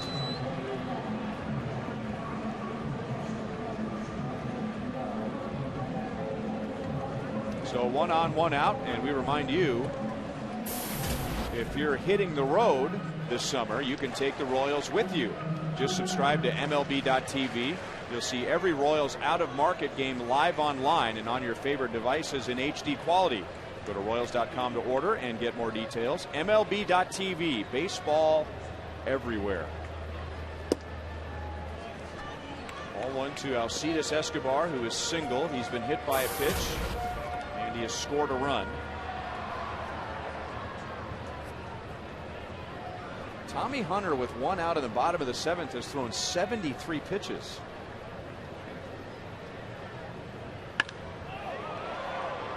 One ball, 1 strike. Only giving up the 6 hits, and the double play balls help a lot, but he's been very efficient with his pitches. He's attacked the strike zone. Almost everything has been in play. 1 walk, 1 strikeout, 1 hit batter. And the longest inning he's had is 20 pitches, but then after that, a 12-pitch inning.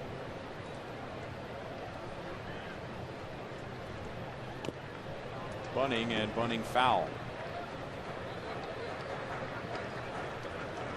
There's a case right there. We just don't see a lot of good drag bunters in the game today, and Escobar, with good speed, maybe didn't give himself enough credit there, where he felt like he had to come sprinting out of the box, where maybe a slight hesitation. If you lay down a perfect bunt, you don't have to be running out of the box. Well, the situation with Bedme playing way back, he's going to have an opportunity. Just put it in play toward third base. He's not going to bunt here with 2 strikes, but it doesn't have to be perfect. And Tommy Hunter's not a real athletic-looking guy coming off the mound, so it doesn't have to be perfect if he gets it down the third base side.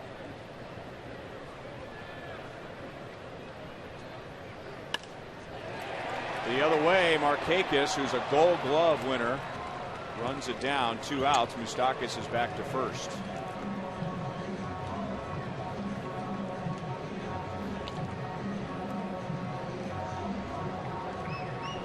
Markakis played 157 games in right field last year and did not make a single error. That's worthy of a Gold Glove. Well, it sure is. And we've got 2 guys out there with Markakis and Francoeur who have great arms and know how to cut runners down on the bases as well. Irving Falou hits for the first time. Chris Getz was 0 for 2 and came out for the top of the 7th with a contusion to his rib cage.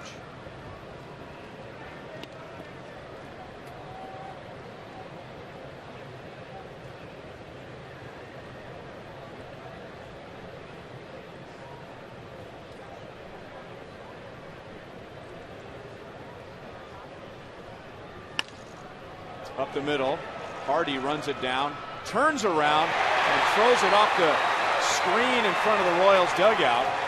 Moustakas will go to third. Falou stays at first base.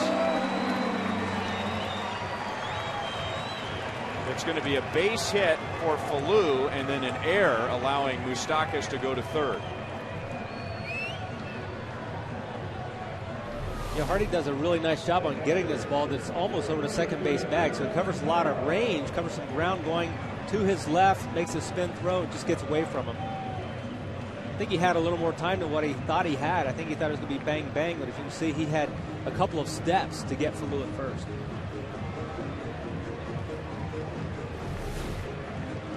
That's Rick Adair, the Orioles pitching coach, to talk to Tommy Hunter. That is the 37th error committed by the Orioles, and depending on what the Blue Jays have done tonight, that could tie them for most in the league.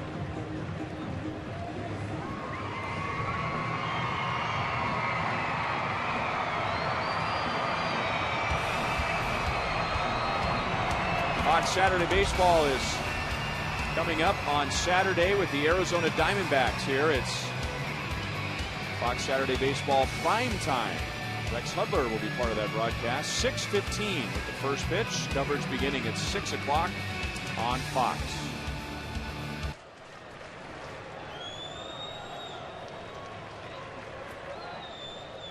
So first and third to Humberto Quintero, who has driven in both runs tonight. And he fouls that pitch into the upper deck on the first base side. Quintero down 1-2 with 2 outs in the fifth. Single to center field, getting Francoeur and Escobar to the plate. He has already had a night, but a chance to add to that with another potential RBI in place here.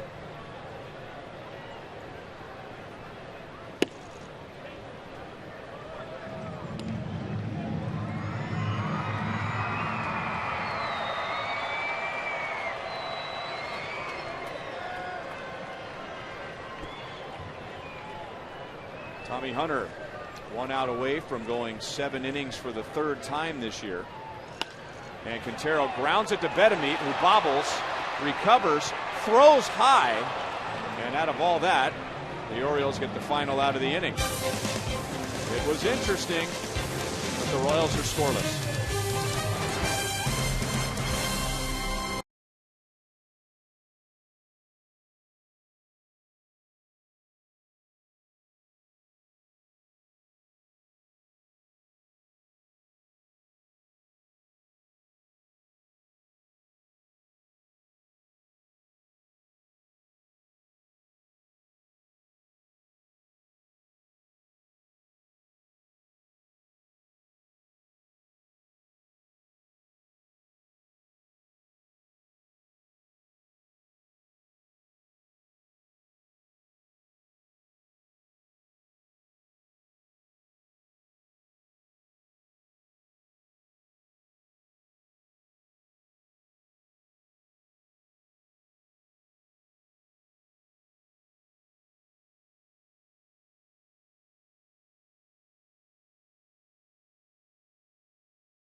At Kelvin Herrera, the hard-throwing righty, coming in to replace Felipe Paulino. And speaking of Paulino, coming up after the game on Boulevard Royals Live, Monty will join me for that out at Rivals, and we'll be breaking down the dominant performance of Paulino and all those strikeouts. Talk about possibly a 5th straight Royals win. And we'll start to get you ready for the series finale. Quick 2-game set. Brian Mattis, Luke Hochaver looking to continue what he did against the White Sox. We'll have a preview of that. And tomorrow, be thousands of kids screaming at their top of their lungs for Ryan Lefebvre. Ryan? Yeah, that's exactly. I think it'll be for Slugger getting out of the helicopter. And cool science projects. There you go. The best field trip of the year is at Kauffman Stadium tomorrow. School day at the K. Kelvin Herrera, 17 games, a .221 opponent's batting average. But in his last 10 appearances, That opponent's batting average is just 143. So he gets the 8th inning. And he'll get the number 2, number 3, and 4 hitters for the Orioles. And J.J. Hardy is down 0-1.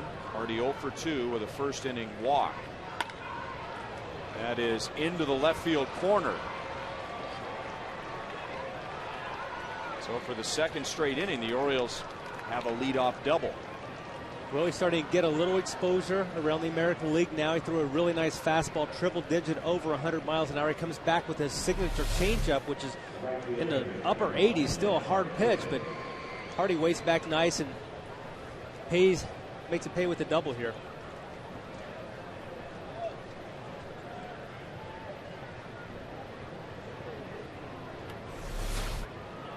In the 7th inning, it was Bedemeet with a leadoff double. He never got to third.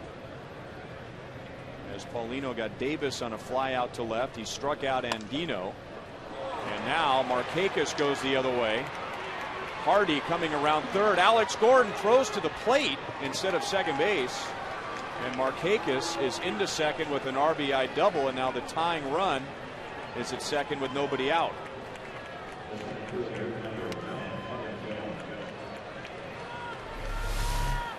Here's a double off Markakis' bat. Just goes the other way. Probably all he could do with that pitch is serve it to left field, but Alex comes up throwing to third rather than to second base to maybe keep Markakis at bay over at first and out of scoring position.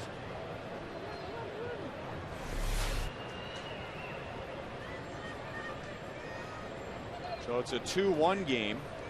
19th RBI for Markakis, and now Herrera looked like he overthrew that last pitch up and away, 101 miles an hour, but way out of the strike zone.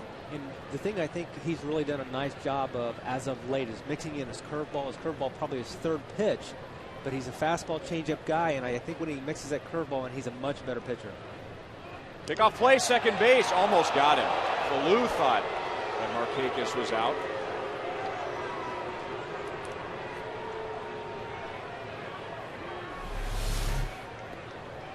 Nice quick spin move to second on the bag. Markakis just back in time.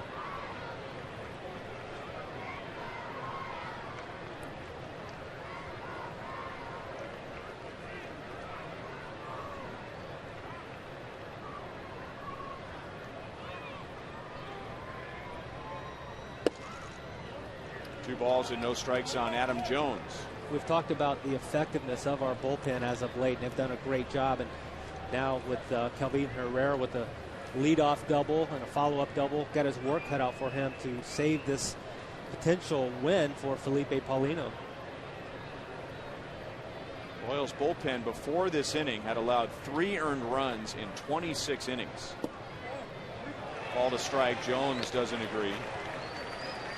And 29 strikeouts for the bullpen over those 26 innings.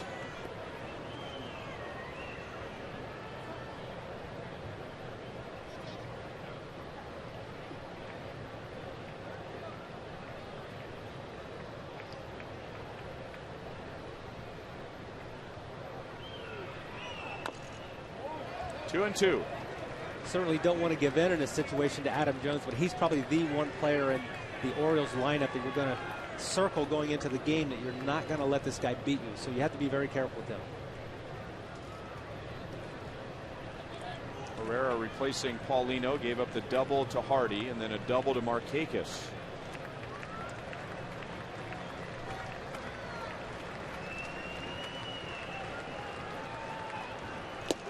Fastball, he went right after him. 101 miles an hour. And that's the 10th strikeout for a Royals pitcher tonight. That's the beauty of having 100-mile-an-hour left in the holster. Here it is at 101. Just a quality pitch from Kelvin Herrera.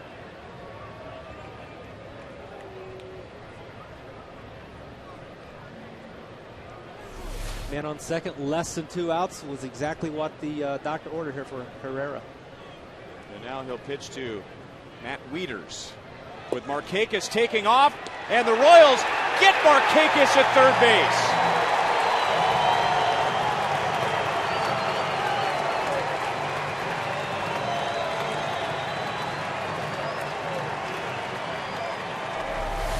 Markakis apparently takes off on his own. Third base coach Marlo Hale looking at him afterwards like, I'm not sure what you just did there, but we did not like it here. Wasn't even close at third base. You can see Hale afterwards. He just puts his hands on his hips and shakes his head. And now it's 0-2 on Wieters. So another big play for Quintero. He has the biggest hit for the Royals tonight, and now part of maybe the biggest out. Another look here at third base.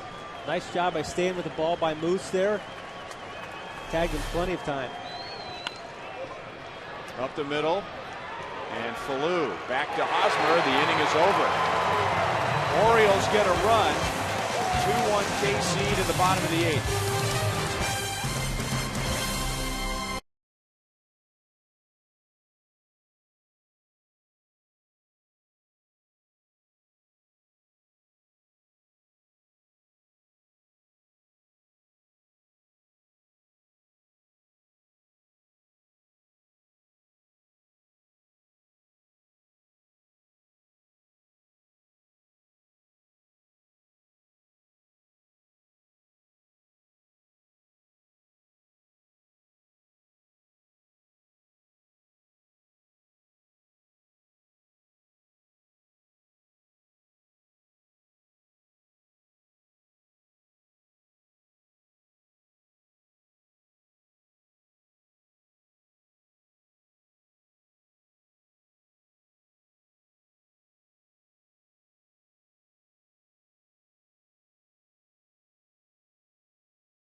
Could have been worse. Let's look at our AT&T Uverse replays and the night of Humberto Quintero. Yeah, just a very nice piece of hitting here. Big situation. 2 ducks on the pond. Little service up the middle. Base hit for 2 RBIs. And then a nice job in stopping the tying run from getting to third base with 1 out here with the throw out in the top of the 8th inning after 1 run had already scored. And now a Chevy call to the bullpen. Troy Patton will face the top of the order. So Tommy Hunter, who pitched very well, he was outpitched by Felipe Paulino, but Hunter, all he can hope for now is a no decision. He only gave up 2 runs in 7 innings, only threw 82 pitches, and now Troy Patton. The Orioles bullpen has been a real positive for their staff this year. Their entire pitching staff's done a nice job, obviously in first place in their division, but their bullpen's been good, and Patton has been one of those guys that's contributed. Tyson thought about bunting. Patton's not overpowering, but he's got that low 3/4 delivery that makes him very deceptive, but he's good on lefties and on righties.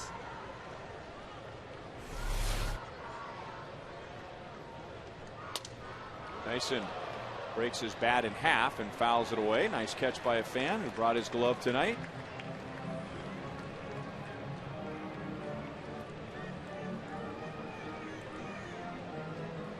Tyson is singled, walked, and grounded out, so he's been on base 2 more times. Started the game with an on-base percentage of .380. Really good to see from a guy like a Gerard Dyson, who has to work hard to get to the big leagues, being a 50th round pick, and now with the opportunity with Lorenzo Cain's injury, making the most of it. 1 ball, 2 strikes.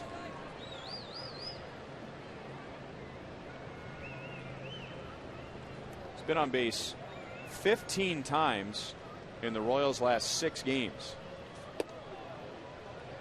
The real key for him is the at-bats, seeing pitching.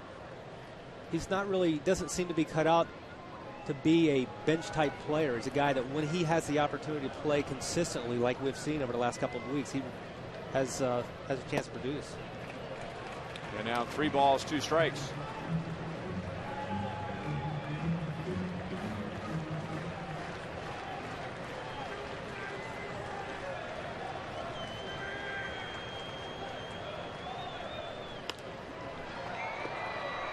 Very shallow left field.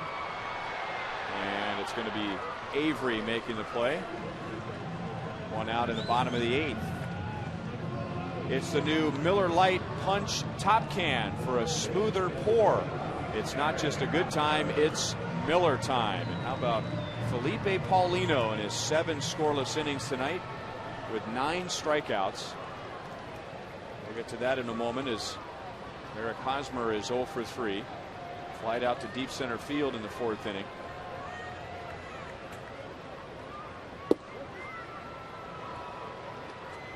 Facing Patton for the first time. The Royals have never faced Troy Patton.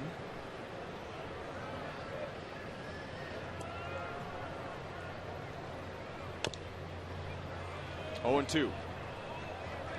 Like I mentioned, Patton's got that deceptive delivery. He's got that sweeping motion that goes away from the lefties. Now, when he faces right-handed batters, he's going to work the inside part of the plate. So he's got a different set of pitches for lefties versus righties.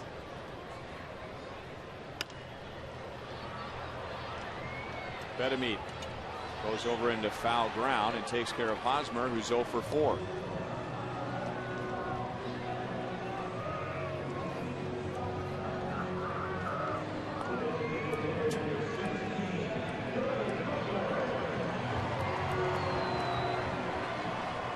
Billy Butler is 1 for 3 with a 4th inning single. Royals are 3 outs away on defense from winning their 5th game in a row. Jonathan Broxton getting ready for the 9th inning.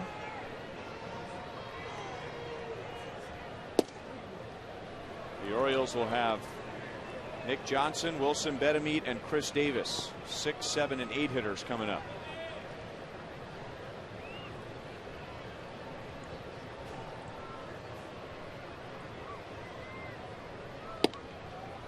One and 1.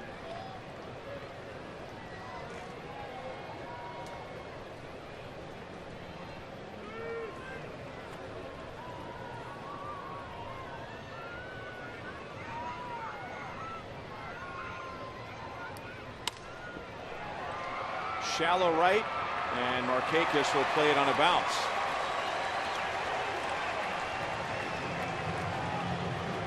Tonight's copyrighted telecast is presented by authority of the Kansas City Royals. They may not be reproduced or retransmitted in any form, and the accounts and descriptions of this game may not be disseminated without the express written consent of the Kansas City Royals Baseball Corporation. Ryan Lefevre with Jeff Montgomery and Joel Goldberg with director Steve Kurtenbach. Producer Joe Lavero, associate producers Al Broughton, Sam Abramson, and the rest of our great Fox Sports Kansas City crew. Game 1 of a 5-game homestand. Royals and Orioles again tomorrow at 1:10, and then the Arizona Diamondbacks are in for the weekend, and then the Royals hit the road for 9 games in 10 days.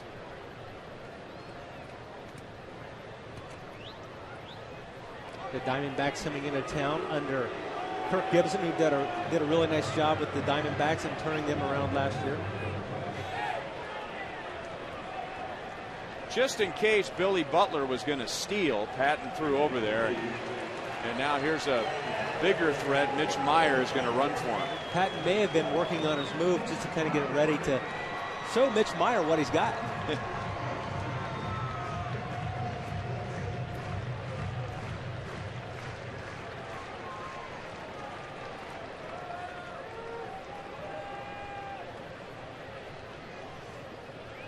Good sign for Alex Gordon if Troy Patton is concerned about Billy Butler stealing. Alex is struck out. He is lined into a double play and flied to center field.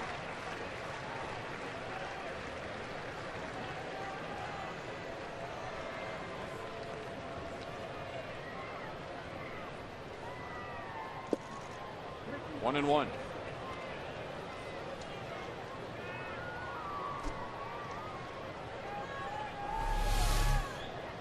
See that sweeper he throws to the left-handers.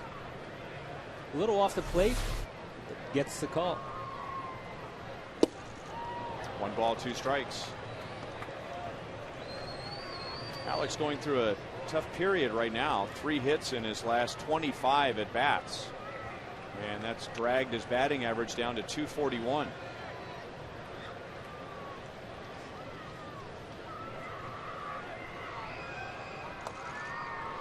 Check swing, still alive. Road trip not good for Alex, but he had really hit the ball well at home going into the road trip, so I'm sure he's happy to get back into Kauffman Stadium and hopefully start building on where he left off prior to that road trip.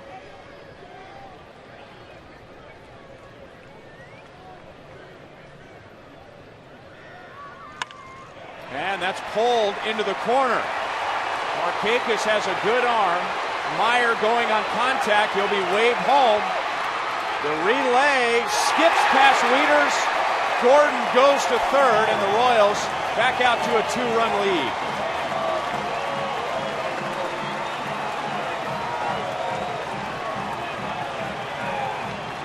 Ryan, that is exactly why we see Mitch Meyer pinch hit for Billy Butler in that situation. Double down the line, you want to be able to score from first base, and it's questionable on whether Billy Butler would have been able to score. Mitch Meyer scores no problem. Eddie Rodriguez didn't hesitate. 2 outs, you got to take a little bit of a chance. Ball gets there a little bit earlier than him. Would have taken a spectacular play by Matt Wieters to corral that throw. A little better throw, though, and it would have been very close at home plate. That is a double, by the way, for Alex. So he does like hitting in Kauffman Stadium. We like that. Also an error on the play, an error by Andino, the cutoff man. So 2 errors tonight for the Orioles. All right, let me take that back, Dave. Now they're going to say that Alex just went to third on the throw home. So a double to third on the throw, and now first and third with 2 outs. Markakis with a really good arm getting it into Andino. He knows he's got a desperate play at home plate. He's got to make a great throw. Gets a lot on him. It just short hops Matt Wieters. That's a big run. I'm sure Jonathan Broxton says thank you for the insurance. And a clutch hit for Alex. We were just telling you, 3 for his last 25, and picked a good spot to get his first hit tonight. And now the Royals, all 3 runs have been driven in with 2 outs. A strike to Mike Moustakas. I think it's different now about Alex having a little skid where he goes 3 for 25. It's not overshadowed by anything because the team's winning. You always have a chance to cover up mistakes when you're putting W's on the board.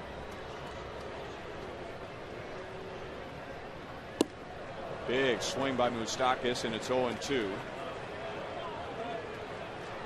With 2 outs and nobody on, Butler singled. Meyer running for him, scoring on the Gordon double. And then Francoeur intentionally walked.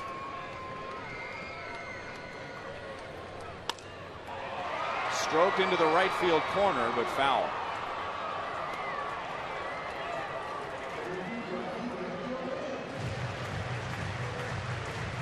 With the single in the 7th inning, Mike Moustakas now has reached base in 23 consecutive games with either a hit, a walk, or being hit by a pitch, and that's the longest current streak in the American League.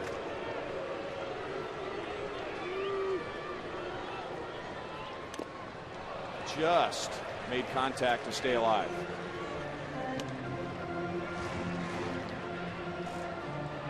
Been a rough night for Matt Wieters. He's been dinged up a few times by foul balls, and he's 0 for 4 with a couple of strikeouts as a hitter. Other than that, it's been a wonderful night for him. He's asking himself, why did I ask for these tools?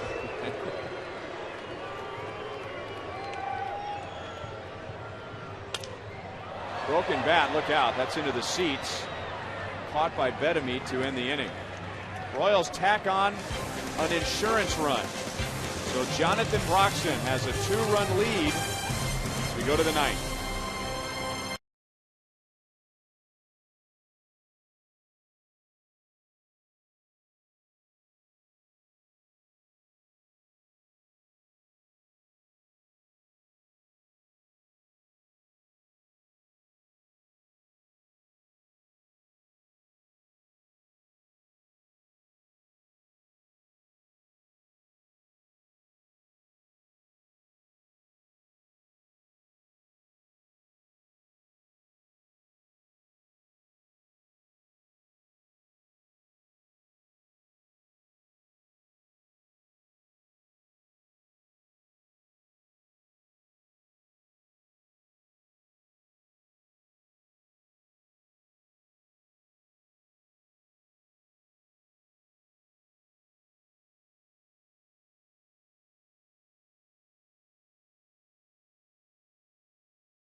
Jonathan Broxton originally was signed to set up for Joakim Soria, and then on nights when Soria wasn't available, he would close out games. And with Soria done for the year, Broxton now has 8 saves, 7 in a row, and going for his 8th straight as the Royals are trying to win 5 in a row. And now he is 4th in the league in saves, trying to get past Nick Johnson, Wilson Betemeet, and Chris Davis in the 9th inning. Yeah, he's really done a nice job in picking up where Joakim Soria left off, and a guy that hasn't really missed a beat. He had one little blip over in Oakland in the one game, but other than that, he's been nails.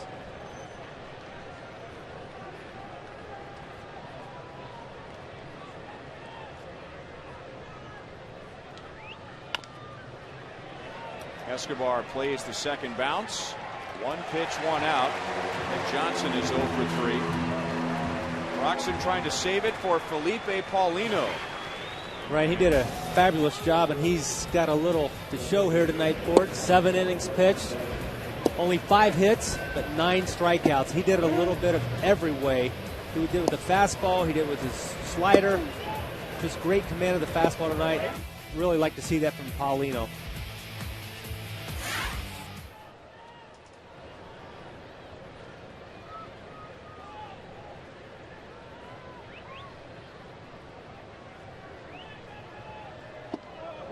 Outside, ball 1. 75 miles an hour. Jonathan Broxton tearing a page out of Joakim Soria's book. He's got to get down to about 63 to get there.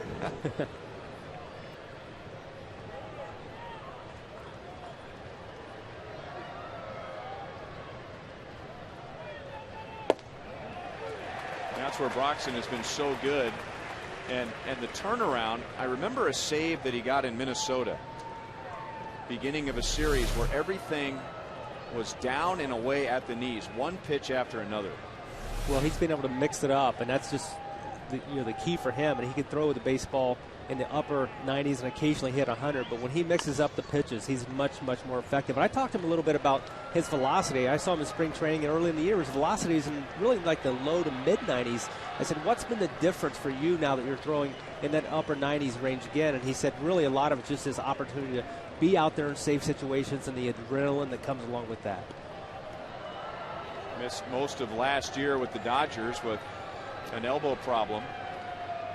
Didn't end up having surgery until September, but he had bone spurs, bone chips, and we're talking plural with both of them, so they really cleaned his elbow out.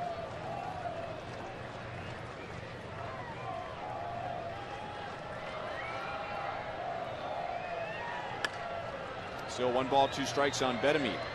a lot of those type injuries, whether it be the spurs or chips or the tears, whatever they might be in a pitcher's arm, pitchers start pitching at a very young age, and there's just an accumulation of damage that takes place over the period of years. Danny Duffy, for example, has the potential Tommy John surgery coming, but that's something that didn't happen on one pitch. That's just an accumulation. And then with Broxton, with the bone spurs and bone chips, I always say there's so much tread on the tire, and at some point it's going to go.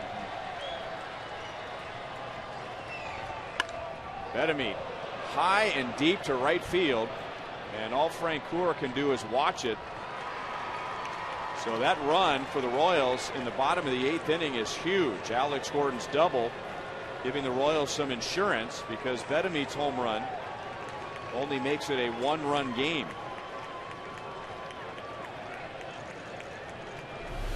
On this pitch, he does what we call dropping the head. He just dropped the head down in that strike zone,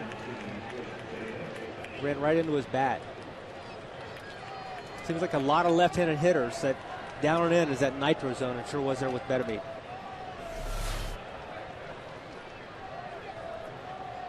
For Bedamine, that is his 6th home run of the year, and for Broxton, it's the first home run he has allowed this year. Davis breaks his bat in half, and it's going to drop between Escobar and Gordon.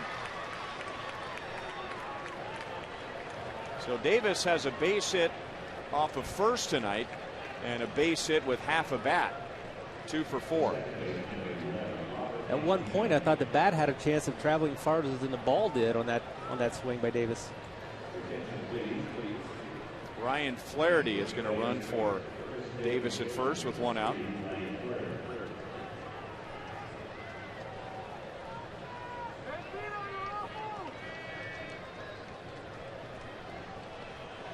And now Broxton will get Robert Andino. Andino against Felipe Paulino had a single and 2 strikeouts.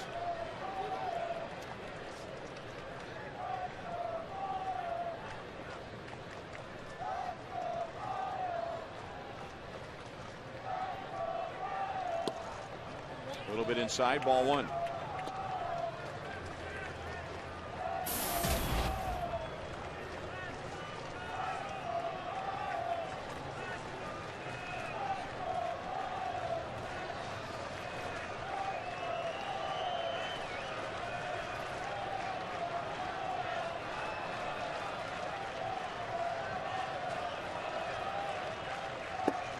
And now 2 balls and no strikes. Flaherty at first has not even attempted a stolen base yet, and running is really not part of the Orioles game. They are last in the league in that department. Adam Jones is the team leader with 6, and then the next closest after Jones is 2. That's one reason I was very surprised when Nick Markakis tried to steal third base back in the 8th inning.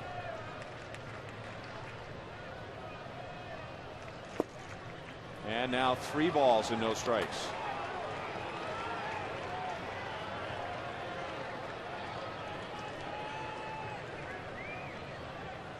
Well, you got one young team playing with a lot of confidence, and that would be the Royals.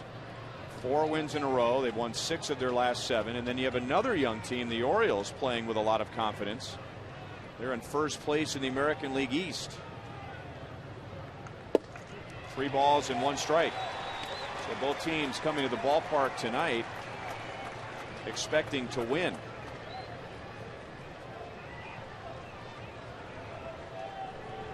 And certainly since that confidence around the Royals group, around the batting cage today, you can just tell that they're coming to the ballpark, like you say.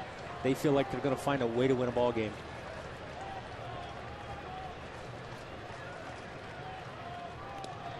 Making sure that Flaherty stays close.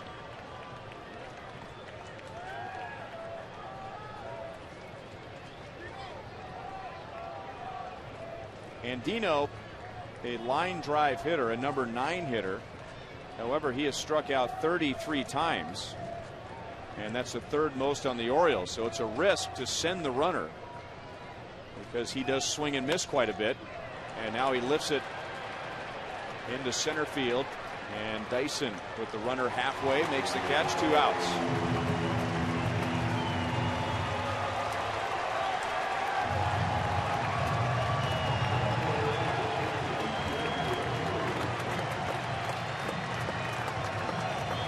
Now the Royals have played so well on the road.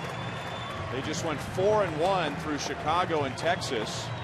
They are 11-7 away from Kauffman Stadium, but just 4-13 home, and now trying to start this homestand off on the right note.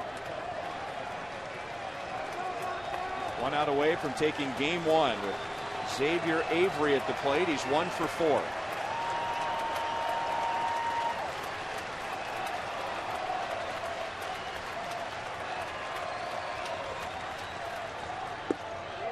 Tempted, but he takes ball 1.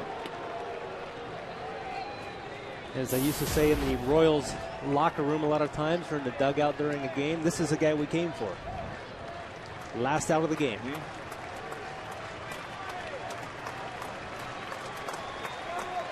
Didn't realize it was this guy, but it ends up being this guy.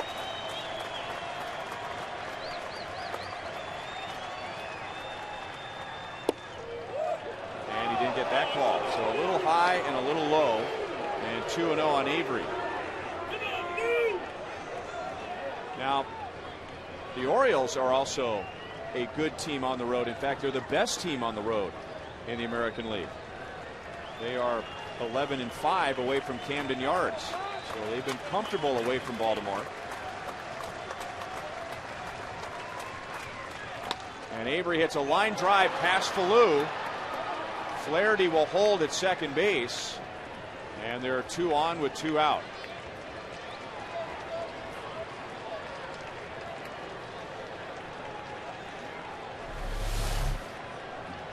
Nice at bat here by Avery.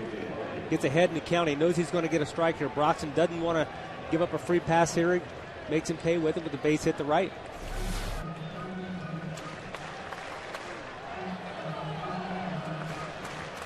And now J.J. Hardy, who has a double and a run scored.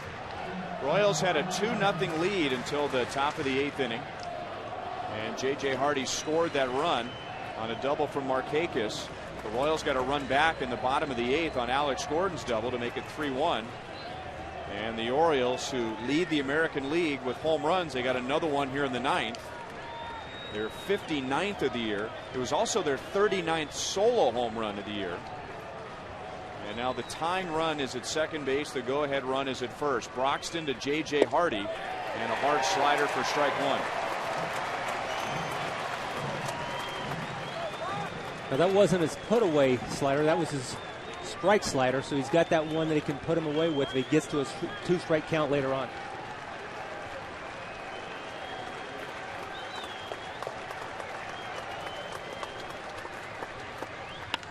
Line base hit center field. Coming around third is Flaherty. Dyson's throw to the plate. He got his foot in there to tie the game. Dyson made a great throw. Quintero with a tough play to receive it. And the Orioles tie the game with 2 in the 9th inning.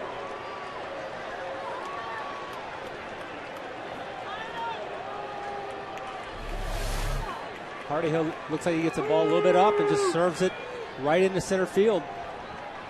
Dyson makes it very close to the plate.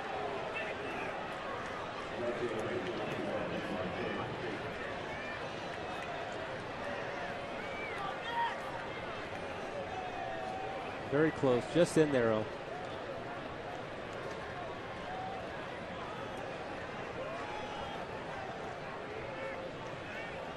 Boy, I don't know. He might be out. Hard to tell. The foot looked like it went over the plate.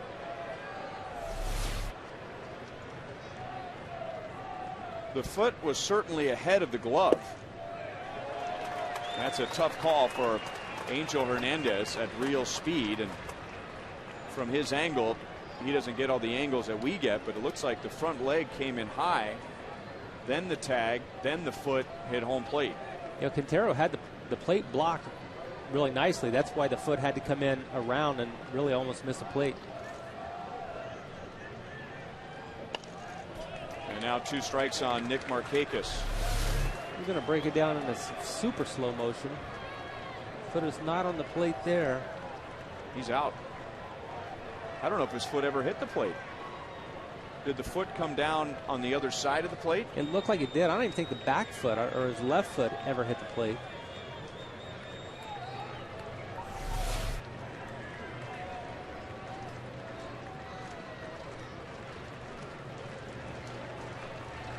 Well, if Angel Hernandez had the benefit of super slow-mo, he would have called him out.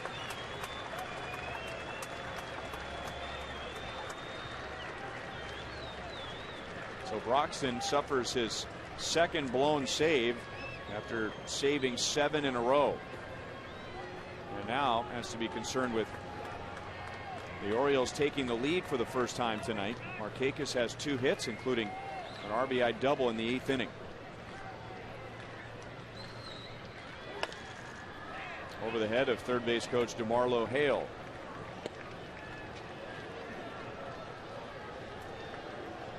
The base hit that may sting Broxton more than any other. Not necessarily the Avery single to continue the inning or the Hardy base hit to tie the game, but he made a great pitch on Chris Davis and just destroyed his bat, and Davis dropped it out into left field for a base hit on a ball that, with that kind of contact, is normally an out.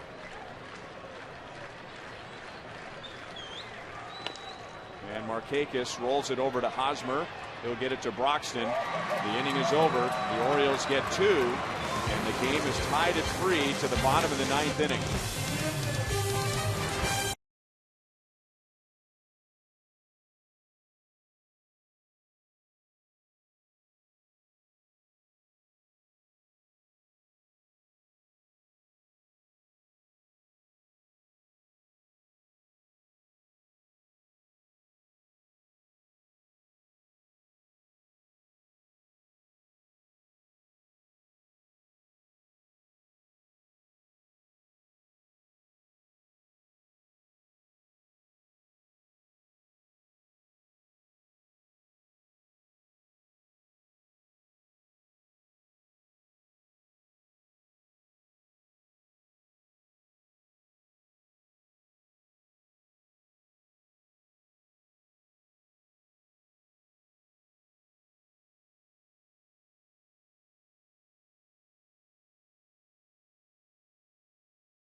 Wilson Betemit will move over to first base, and it was Flaherty who scored the tying run with 2 outs in the 9th inning on the J.J. Hardy base hit. Did his foot touch home plate? Yeah, it's going to be obviously a close play either way at the plate. Quintero did a nice job in blocking with his left foot to keep his right foot from getting in there.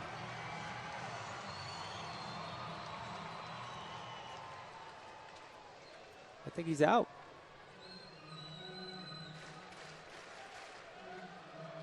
Well, you can't fault Angel Hernandez. I mean, if he missed the call, he was in position.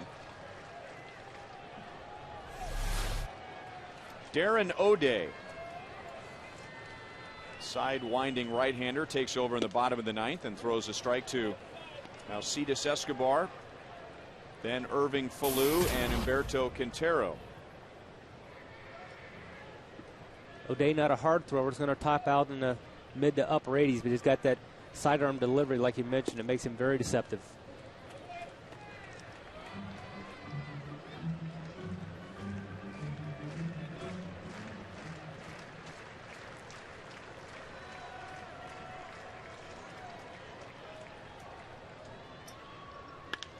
And there's a base hit into left field for Escobar, who has a 2-hit game. And he just keeps on hitting after batting over .412 during the road trip. O'Day, a tough guy to pick up for a right-hander, but he gets this ball up and it drifts right back to the middle part of the plate, and Eske gets a head out.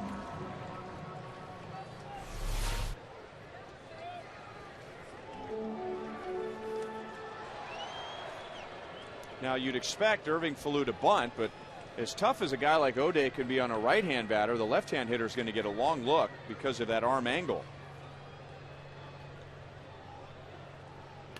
And he gets the bunt down. And O'Day even goes sidearm when he throws to the bases.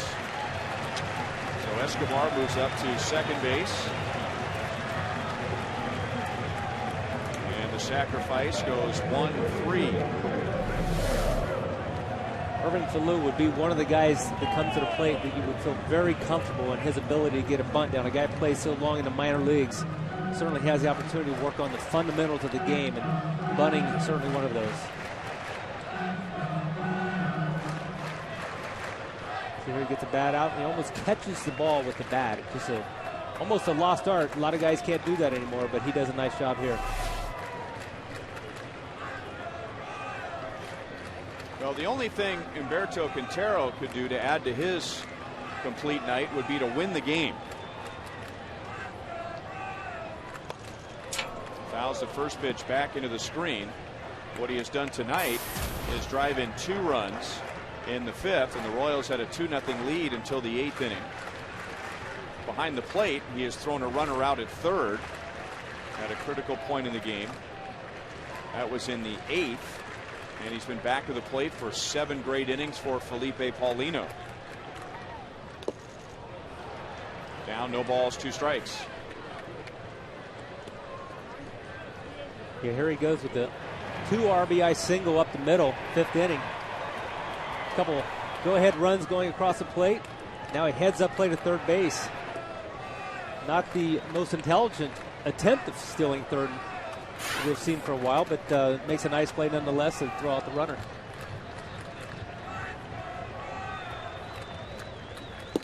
And he got him to chase a pitch way down and away. It's only the 2nd time all night that a Royals hitter has struck out. This pitch was very far outside. I'm sure that Quintero was looking for something middle of the plate. Got to give O'Day a little credit to get him chased. And now Gerard Dyson.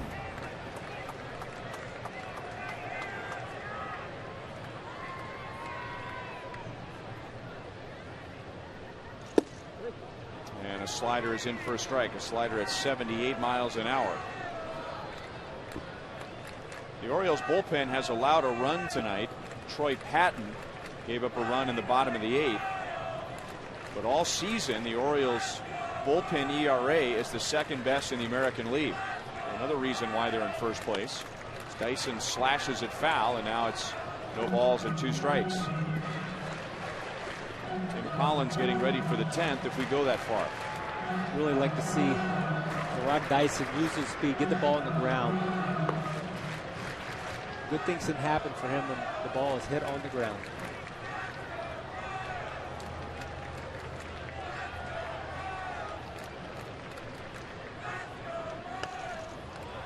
Trying to stay back, still 0-2.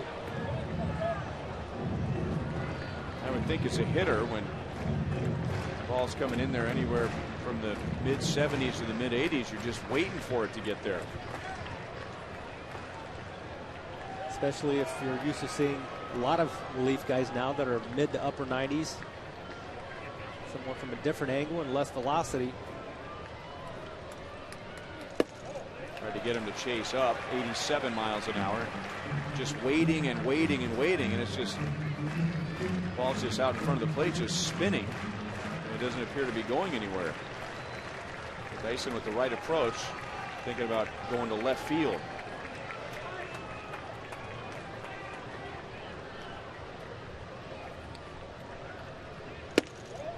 Again, tried to get him to go up the ladder. 2 balls, 2 strikes.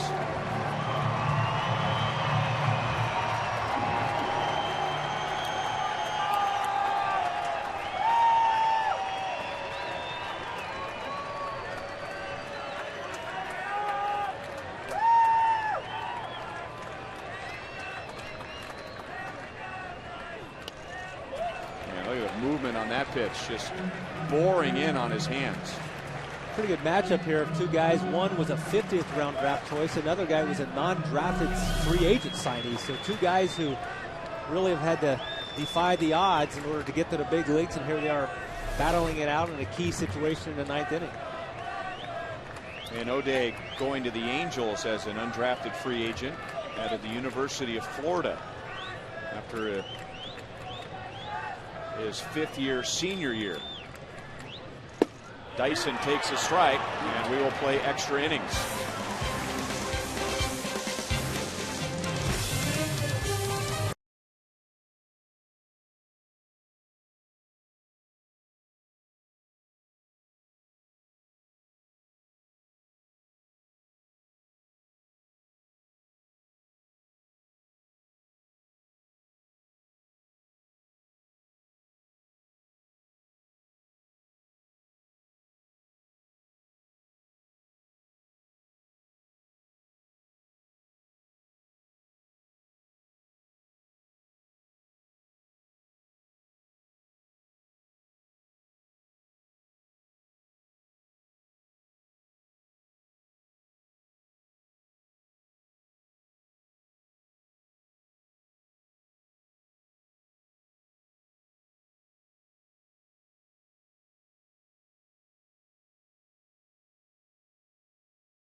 All season long. So we go to the 10th in a 3-3 tie. The Royals led 2-0 until the 8th inning when the Orioles scored a run. Royals got a run back in the bottom of the 8th and took a 2-run lead into the 9th, but the Orioles got a home run from Wilson Betemit and a 2-out RBI single from J.J. Hardy to tie it. And now Tim Collins, who was outstanding last night in Texas, pitching 2 scoreless innings with 5 strikeouts. He'll get Adam Jones, Matt Wieters, and Nick Johnson in the 10th.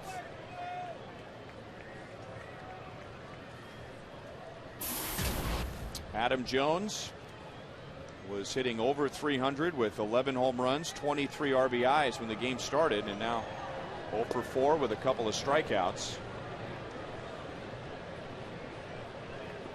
Tim Collins was very, very effective with his breaking ball last night. Looked very sharp. The Rangers had no answer for it, and it didn't matter if it was a right-hand hitter or a left-hand hitter. 2 balls and no strikes on Jones.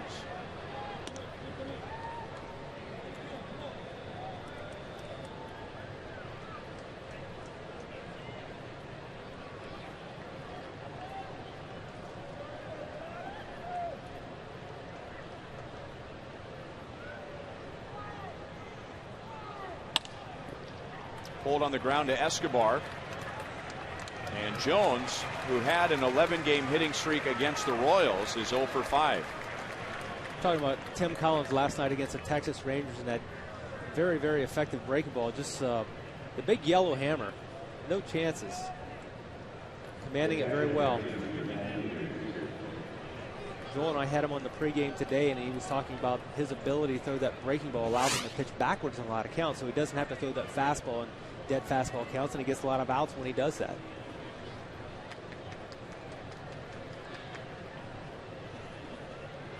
He'll get Matt Wieters, who is 0 for 4 with a couple of strikeouts. He bats right-handed for the first time tonight.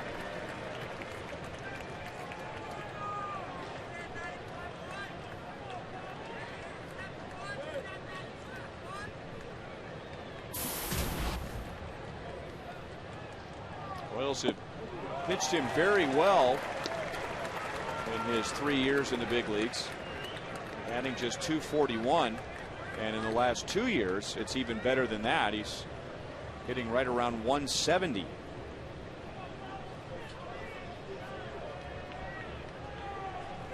And down he goes on 3 pitches, and now it's the Orioles all mixed up with the Tim Collins curveball. That's almost unfair. You throw the first pitch fastball up in the strike zone at 96 miles an hour. You come back and finish him off with a ball that just literally rolls off the table. Matt Wieters no chance on that one.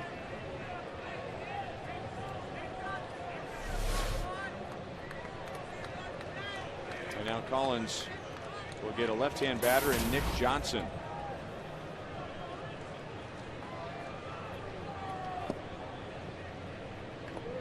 Johnson walked back in the second inning, otherwise 0 for 3 with a strikeout.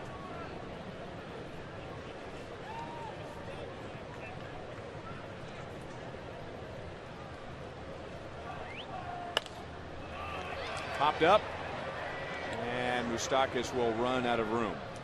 The way the Royals bullpen is going, you get into an extra inning game, you feel pretty good about your chances of outlasting the Baltimore team and getting a win, but their bullpen has been really equally as effective as the Royals bullpen has been, especially at the back end. Jim Johnson, their closer, he's been perfect on the year and save opportunities.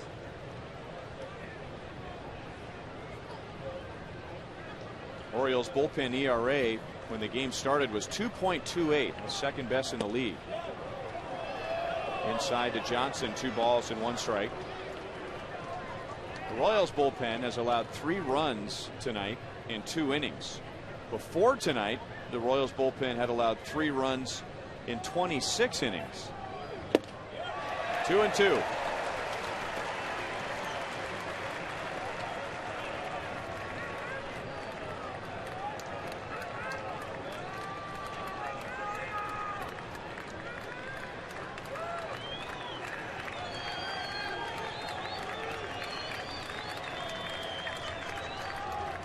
And the curve just paralyzes Johnson. Tim Collins in his last 2 games, 3 innings, 6 strikeouts. Hosmer will lead off the bottom of the 10th.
Tenth inning in a 3-3 tie, and in his rookie season he had some big hits late in games. Here's a walk-off base hit for Hosmer against the Toronto Blue Jays. He also had a couple of game-tying home runs in the 9th, 1 against Minnesota, 1 against Chicago. So it'll be Hosmer, Mitch Meyer, who ran for Billy Butler in the 8th inning, and Alex Gordon. 13 game-winning RBIs last year, led all major league rookies. And he'll be going up against a left-hand pitcher, Dana Evelyn. You know, Dana Evelyn's a journeyman lefty. Not overpowering the lefties. 87 and 90 on his fastball. Throw a curveball, changeup, and slider to mix in with it. But he's probably a guy that's going to see 2 batters here, and that may be it for him. Breaking ball is high.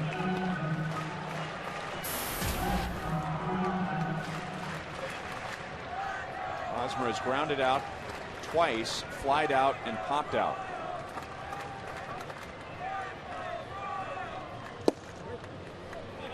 One ball, one strike. Right, the Royals do not have a walk-off victory at Kauffman Stadium this year. I can't think of a better time for one than right now.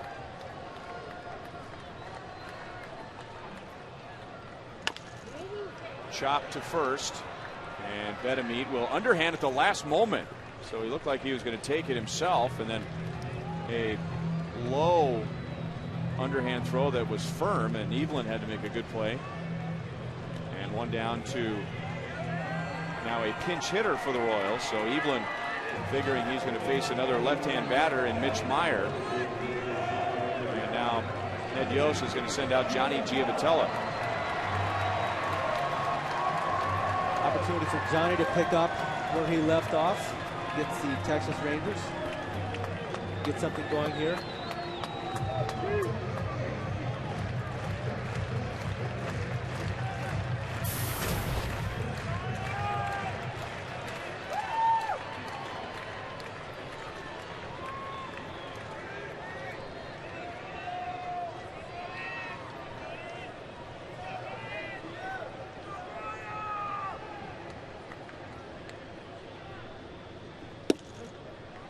Fastball is in for a strike.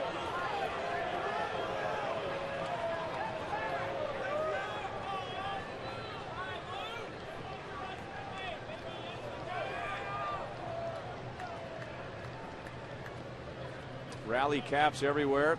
That fella hoping the game ends quickly before he has to go home and go to bed. School is almost out.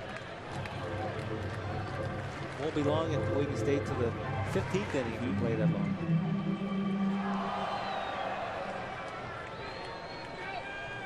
Can't tell if that's a Royals fan or an Orioles fan. I think he's getting ready for an exam tomorrow.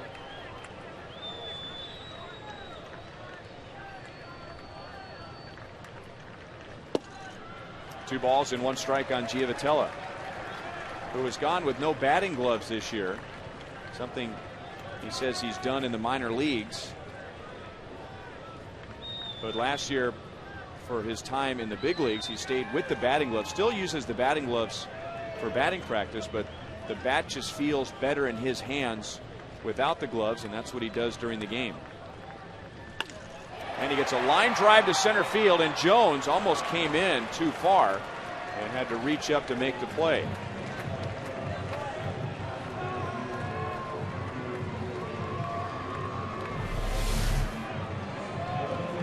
Nice piece of hitting. Nothing to show for it. Seen Johnny hit a couple balls like that since his recall from Omaha.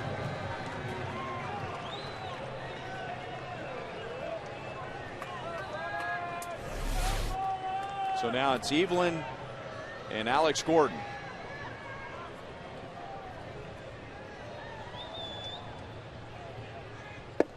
And taking a look at a pitch.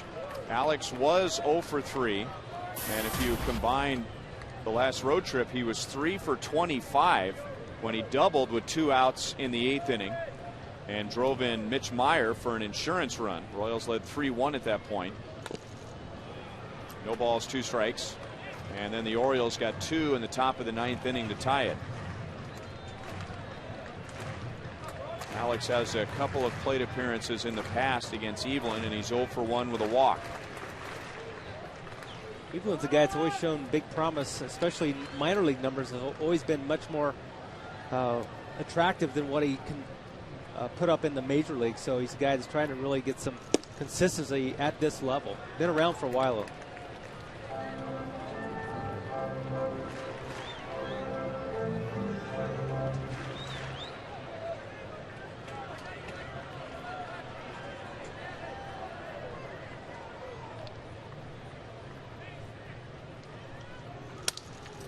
Broken bat, And it might be a swinging bunt. It is. He'll take it. Royals have the winning run at first base with 2 outs.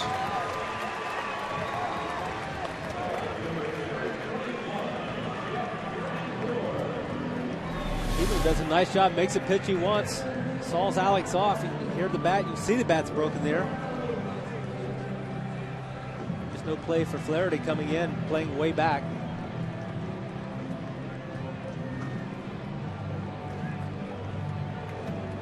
And some toothpicks coming off of his bat after that abbreviated swing, but well placed. And now right-hand batter coming up, Jeff Francoeur.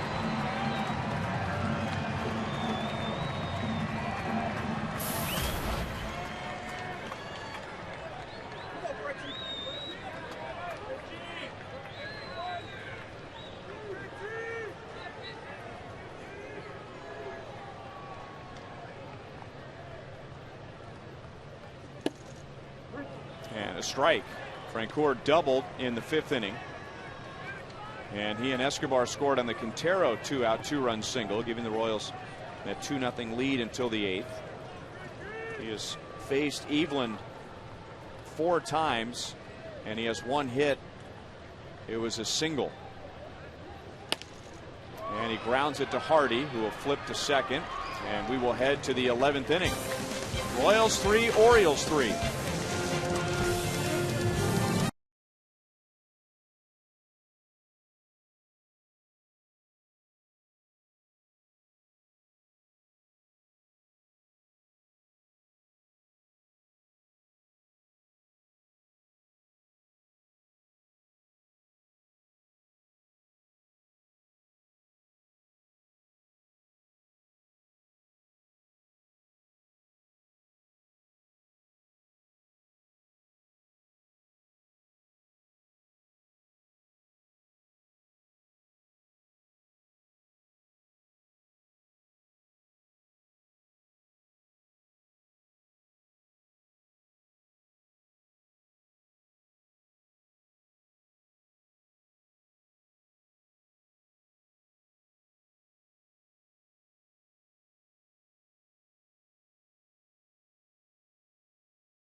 Links all season long, and we go to the 11th inning in a 3-3 tie.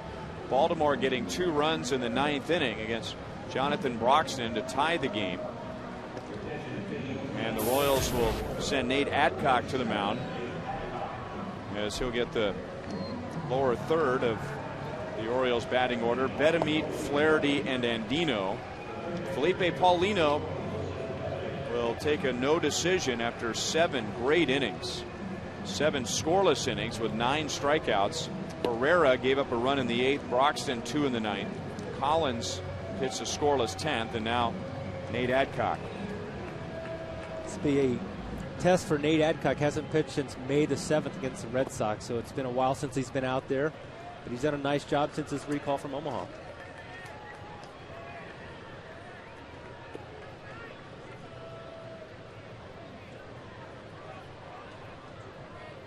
It was going to be a quick game. It looked like it was going to be a quick game. Under 2.5 hours, the Royals and the Orioles just rolling along. Adcock retires Betemit on 1 pitch. Betemit homered in that 2-run 9th inning.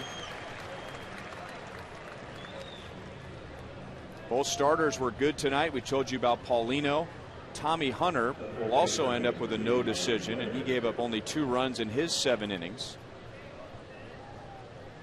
The Orioles down by 2, got the Betemit home run with 1 out and the J.J. Hardy single with 2 outs.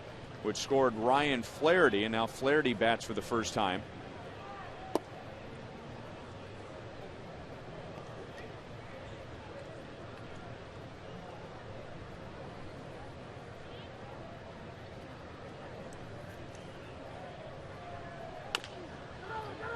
To Hosmer.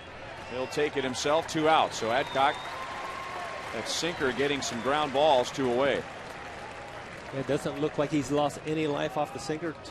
Two outs on 2 ground balls, 2 little tappers. So good sign for Nate Adcock. Very difficult, especially for a sinker bowler to sit in the bullpen for extended periods of time and come in. Oftentimes you feel a little strong and you throw the ball through the sink. So it's good to see that Nate's been able to keep things sharp out in the bullpen. And he jumps ahead of Robert Andino, who doesn't appear to be thrilled with the strike zone. Andino singled back in the 3rd inning. He's 1 for 4.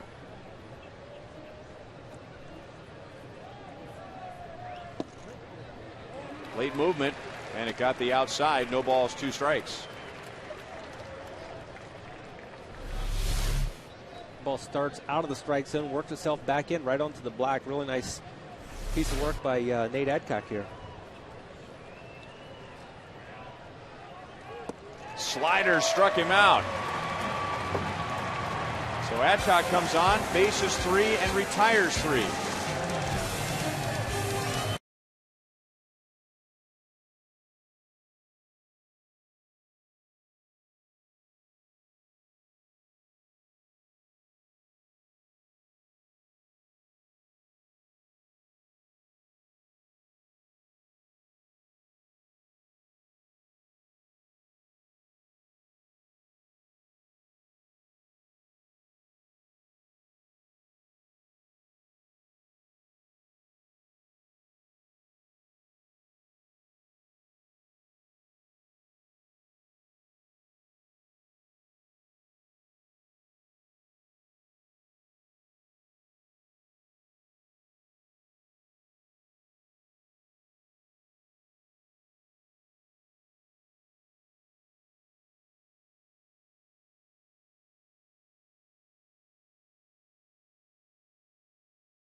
Irving Falou in the bottom of the 11th inning.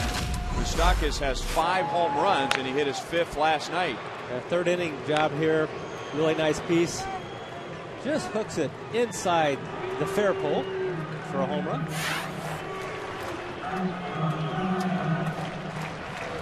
One hit tonight. A 7th inning single, so he's reached base in 23 straight games. He has a 7-game hitting streak. This is his first at bat against Dana Evelyn.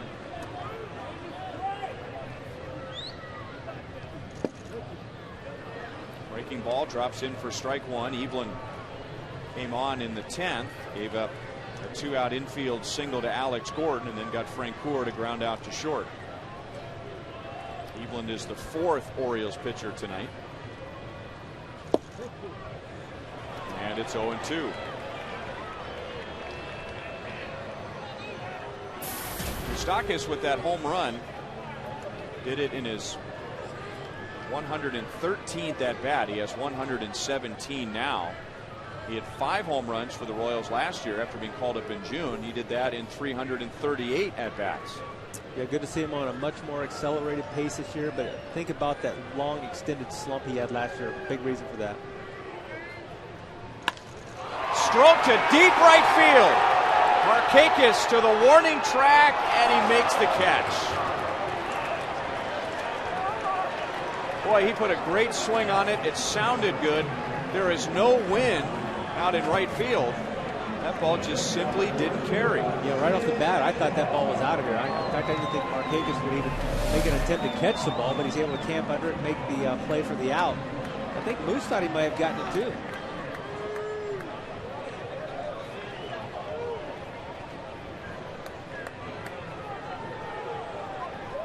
Yeah, I think everyone in the ballpark thought that was a home run. It sure sounded like a home run when it came off the bat. Escobar takes a curve for a strike. Another good night at the plate for Alcides. 2 more hits. Been on base 3 times. He has scored a run and now batting .296. So he's added 9 points to his batting average. And 1 ball, 1 strike. There was a ball earlier in the game that was hit to deep right field. But at that point, the wind was blowing in. It was Avery in the 7th. And Avery, more of a line drive hitter, top of the order type guy.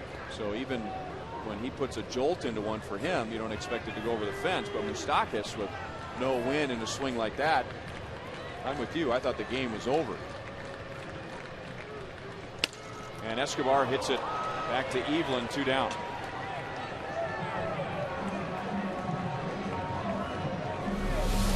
Well, not carrying to right from Moustakas, not carrying to center here for Alcides Escobar. Now that one didn't have the same sound that the Moustakas swing did. Got that one in on his hands.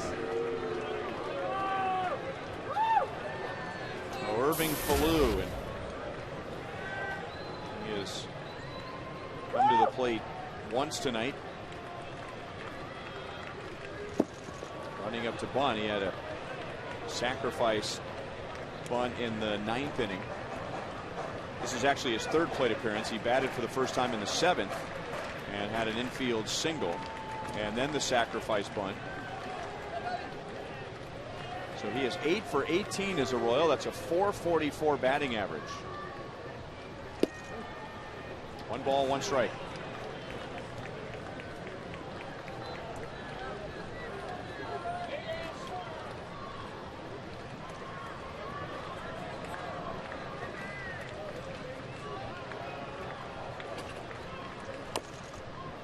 One and two. This is one of those games where the longer it goes, the more concentration becomes a factor. And I think the best thing that could have happened to either team was a fast game. The Royals played a night game in Texas, then had to fly home. They landed at about 1:45. The Orioles had a night game at home and then flew to Kansas City, so they got here even later. Slow roller to short, and Hardy throws out Falou as we head to the 12th inning in a 3-3 tie.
The look on his face says it all. He had his rally cap on, but it's a school night.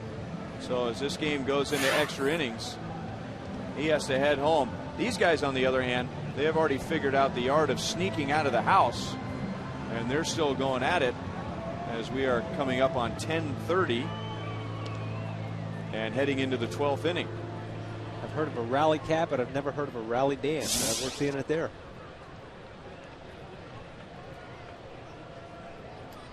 Nate Adcock pitched the 11th, faced 3 and retired 3. And here's the top of the order: Xavier Avery, J.J. Hardy, and Nick Markakis.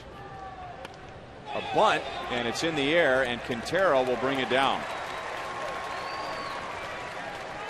So Avery is 2 out of 6. Royals are in really good shape right now on the mound because they've got their long man out there, and Nate Adcock could go 5, 6, 7 innings if the Royals need it. Yeah, it'd be great to see him finish this game in one form or fashion.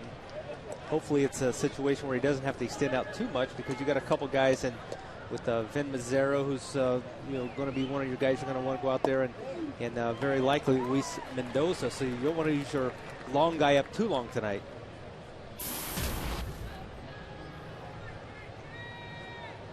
J.J. Hardy tied the game with 2 outs in the 9th inning, and he gets one past Escobar, whom he mentored in the Brewers organization. So J.J. Hardy, who's having a very good start to the year, has a 3-hit night, 2 singles and a double. Yeah, he's done a nice job in controlling the bat tonight.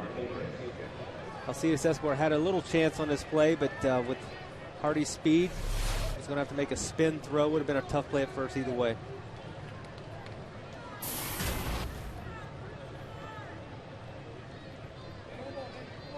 Nick Markakis drove in a run with a double in the 8th inning. He has 2 hits, and then he made a big out in that 8th inning. Ball 1 from Adcock. J.J. Hardy doubled. Markakis doubled, making it a 2-1 game at that point. Royals leading, and then with 1 out in the inning, Markakis tried to steal third, and Quintero threw him out, and threw him out by quite a bit.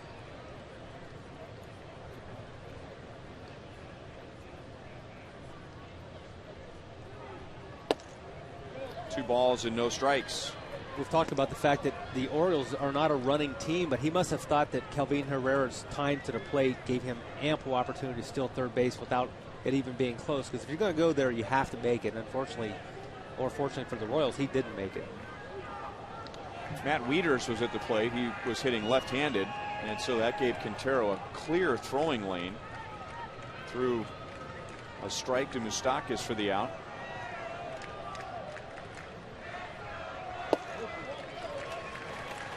Two balls, 1 strike. Markakis faced Adcock once last year, and Nate struck him out.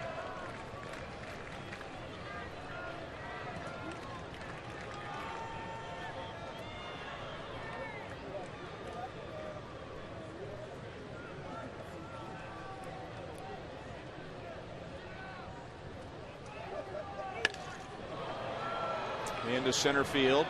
Dyson is back. Hardy is going to tag, and Dyson's throw to second base is a good one, but Hardy beats the throw. Second time tonight that Dyson has made a good, strong throw right on target, but maybe arriving a little late. Yeah, J.J. Hardy makes a really nice slide. He slides on the third base side of second base to make it a very difficult tag for Alcides Escobar. I think Esky thought he had him.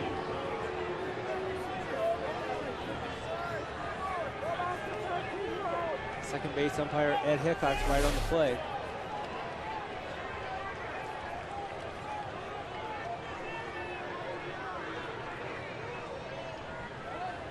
So the go-ahead run is at second base for Adam Jones, who is 0 for 5 with 2 strikeouts. And he pops it up. Moustakas into foul ground, and we will head to the bottom of the 12th inning. 3-3 tie. Quintero, Dyson, and Hosmer coming up.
the biggest hit for the Royals tonight. He'll go back to the 5th inning, 2 outs, 2 on, delivers with a 2 RBI single up the middle.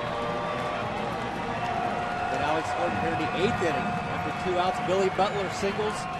Pinch runner Mitch Meyer scores on Alex Gordon's double down the right field line. And at that point, the Royals had a 3-1 lead, but Baltimore got 2 in the 9th to tie it. And now here we are in the bottom of the 12th. Quintero, Dyson, and Hosmer against Dana Eveland.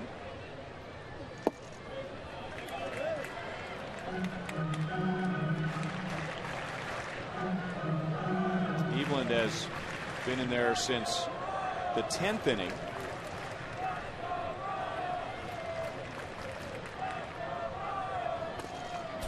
One ball, one strike against Quintero. Tommy Hunter for the Orioles went 7. He gave up 2 runs. Troy Patton allowed a run in the 8th. And then O'Day a scoreless 9th. Eveland a scoreless 10th and 11th.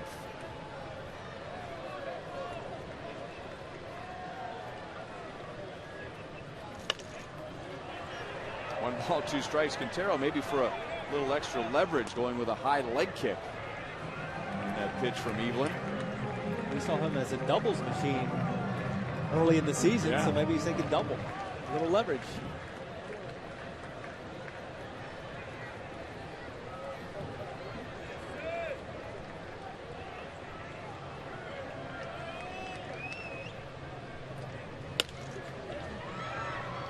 And that'll be out of play. Still 1-2. Royals and Orioles last year played a close season series. The Orioles won 5-4. And there was one game I will never forget. It was here at Kauffman Stadium. August the 2nd. The game time temperature was 107 degrees. Quintero strikes out, and for Eveland, that's his first.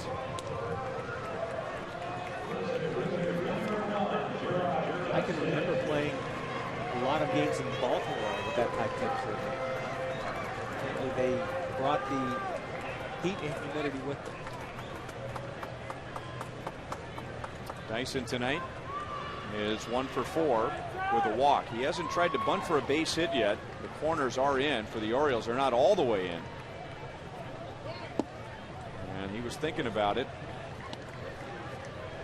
Flaherty and Bedemeet were both even with the bag as that pitch came in, and Flaherty might be in a step or two after Dyson shortened up.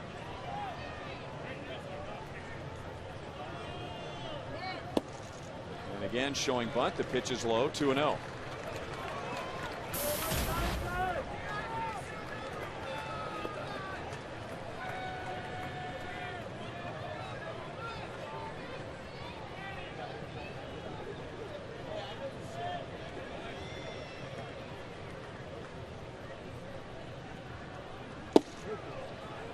Two and 1.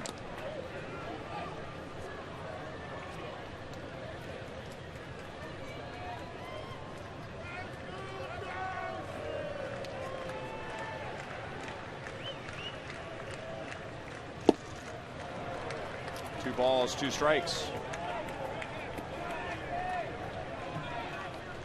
With the single and the walk tonight, Dyson has been on base 15 times in the Royals' last 6 games.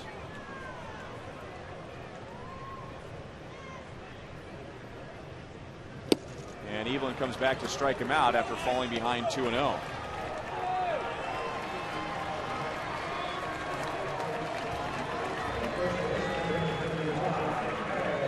Royals and Orioles, game 1 of 2. Ryan Lefebvre, Jeff Montgomery, Joe Goldberg at Kauffman Stadium.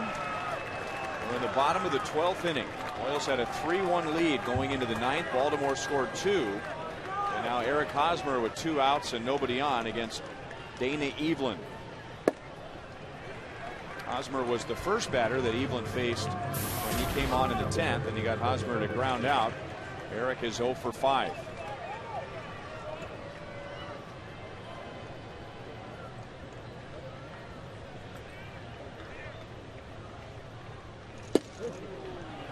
One and 1. Even it's very difficult for the left-handers to pick up at this stage in the game.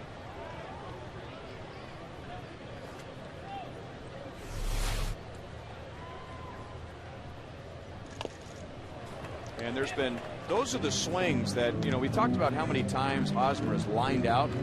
But those are the swings right there that have also hurt him. I mean, that's a pitch he can't do anything with, and it's a difference between 2 and 1 and 1 and 2. We've seen the opposing pitchers really try to pound that outside part of the plate against Eric Hosmer really for the entire season. Still a ball and 2 strikes.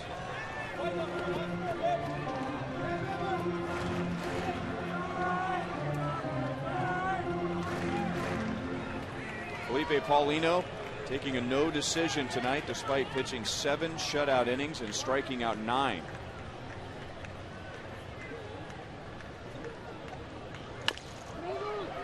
Chop to Andino. We will go to the 13th inning in a 3-3 tie.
Joel Goldberg back outside of the Royals dugout. There are still some fans left here, a good amount of fans left, and we hope you'll stay awake with us. And after the game, Jeff Montgomery and I will break this one down on Boulevard Royals Live. Dugout kind of empty right now. You got some guys that are out of the game like Mitch Meyer and Billy Butler, a lot of starting pitchers, and actually interesting right now to see that Felipe Paulino is back in the dugout. Usually those starting pitchers end up heading out, getting their treatment, and by the time the game is over, at that point you see them after the game in the clubhouse with the media. But Felipe back out there right now, a pretty good sign that this thing has been going a long time. Yes, it has. And Nate Adcock, since coming out of the Royals bullpen, has faced 8 and retired 7 as he gets Matt Wieters on a fly ball to left field, and that makes Matt Wieters 0 for 6. So Paulino, after his 7 scoreless innings, Kelvin Herrera gave up a run in the 8th. Jonathan Broxton 2 in the 9th. Tim Collins turned in a scoreless 10th inning, and now Adcock scoreless 11th, scoreless 12th, and 1 out in the 13th inning. Nick Johnson is 0 for 4, 2 strikeouts, and he's been on base with a walk.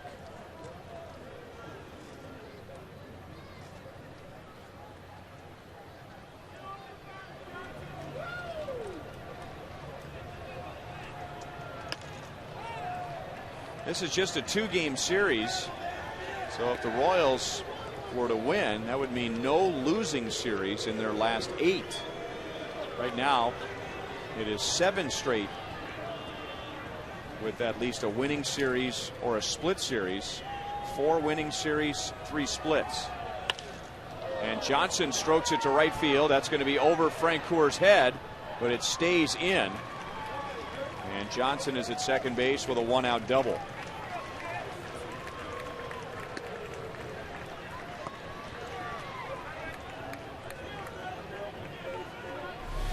Yeah, Nick Johnson times this Nate Adcock sinker nicely. Getting those lefties seem to have a way of getting that ball down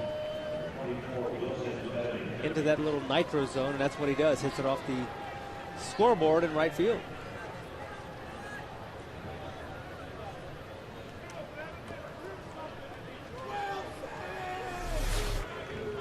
And now the Orioles will run for Johnson. Bill Hall, former Milwaukee Brewer, another player that played for Ned Yost in Milwaukee. Bill Hall and J.J. Hardy both playing for Ned.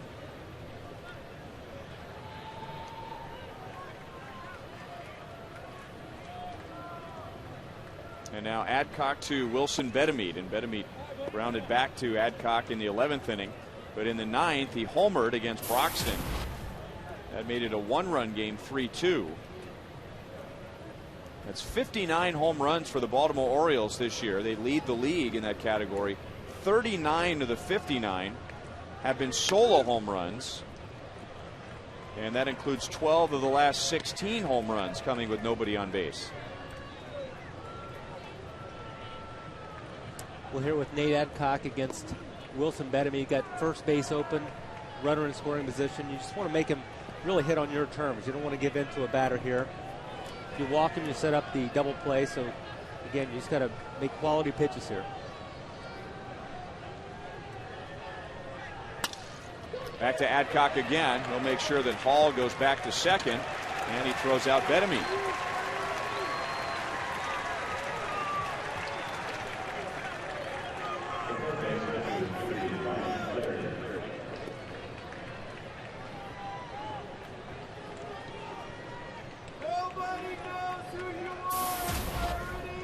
And now Ryan Flaherty, who came on as a pinch runner in the 9th inning, and he actually scored the game-tying run, and then grounded out to first in the 11th inning.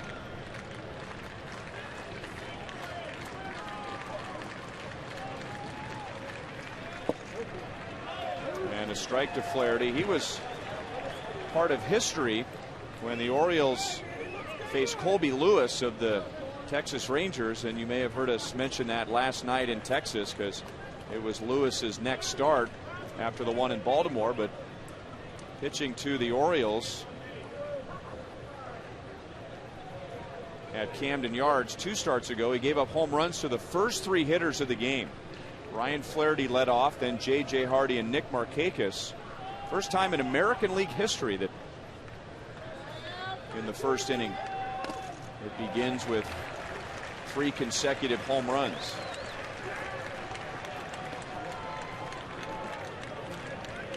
When you get the Baltimore Orioles and the Texas Rangers together, the ball's going to leave the ballpark. Yeah. Both of those ballparks are hitters' ballparks. The ball just flies out of both of them.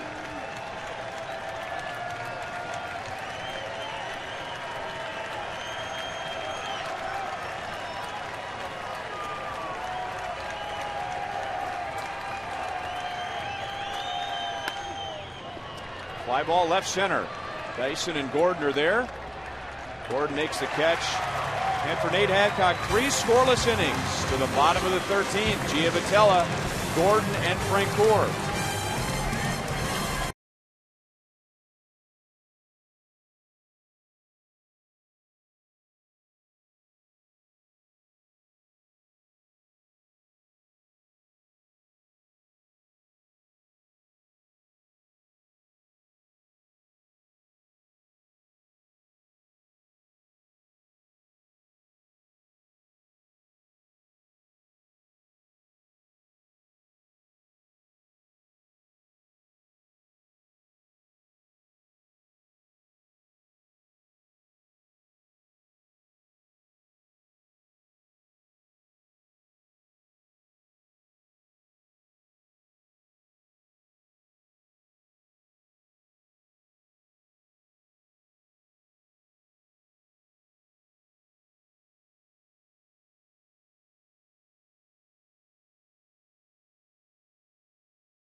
to the bottom of the 13th inning in a 3-3 tie. Royals got 2 in the 5th. Humberto Quintero with a 2-out 2-run single. The Orioles got 1 in the 8th. The Royals got 1 back in the bottom of the 8th, so they took a 2-run lead into the 9th. But Wilson Betemit hit a home run against Jonathan Broxton, and then with 2 outs, J.J. Hardy's single tied the game. And now here we are in the 13th, and the Orioles will have their 5th pitcher tonight, and it'll be Kevin Gregg, who has spent time as the Orioles closer. 8 games, a 4.5 ERA. He has walked 5 in 10 innings. And the Royals will have Giavotella, Gordon, and Francoeur. Gregg's a guy that we've seen close games also with the Marlins, the Blue Jays, and the Cubs. So he's got experience in close games, tight situations, late in the ball game.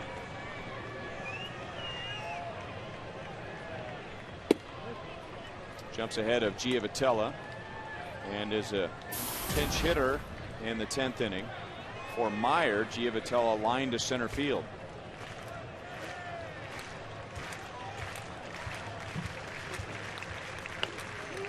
Off the end of the bat, and Betemit will take it to the bag for the out.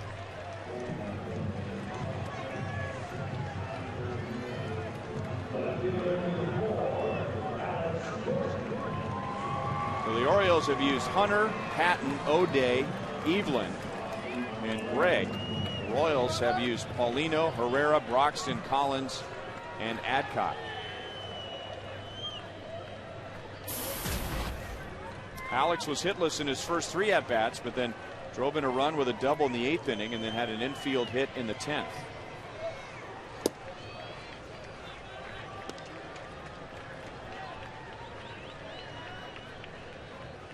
Alex is 1 for 2 in previous at-bats against Kevin Gregg. 2 balls and no strikes.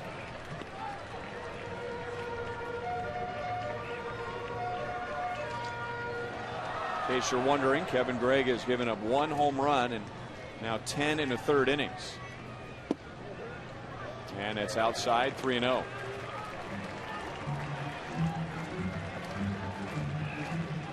Gregg's not an overpowering right-hander.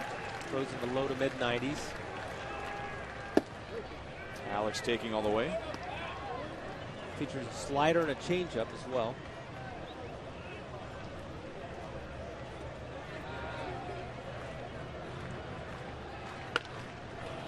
Way out in front, 3 balls, 2 strikes. That's a sign right there that Alex's last couple of at-bats, timing maybe isn't right there, and swinging to pitches that he normally wouldn't swing at. Even though the base hit was way in off the plate.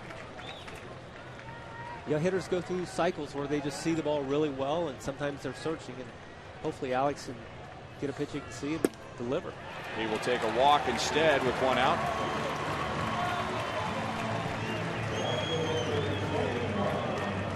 So Jeff Francoeur with 1 on, 1 out. And we will flash back to May 3rd of last year. Right field. Kakis has a very good Kakis arm. with his strong arm. Alex Gordon was the runner. And the Royals run on the field after walk-off fashion against the Orioles. So here's Francoeur with Gordon on base. Gordon's at first and 1 out. A 3-3 tie in the 13th inning.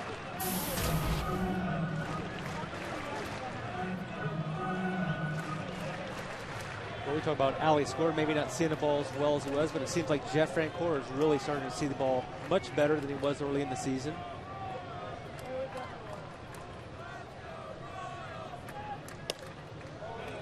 Down, no balls, 2 strikes. He has 2 hits in 9 at-bats against Kevin Gregg. One of those hits is a home run, and Gregg has walked him 5 times.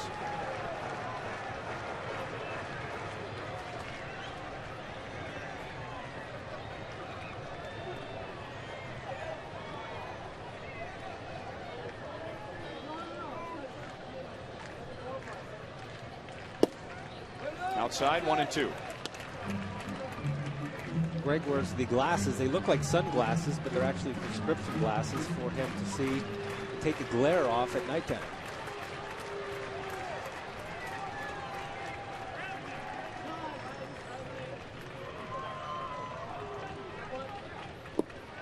and Francoeur went after a pitch in the dirt and strikes out, 2 away. And before Francoeur can even get 10 steps from home plate, the fans are chanting Moose, and they were screaming Moose when he came up to lead off the bottom of the 11th inning, but flied out to the warning track in right field. And I think everybody in the ballpark thought the game was over. Yeah, again, it sounded like it off the bat, but the ball just not carrying the right field for some reason. There's no wind.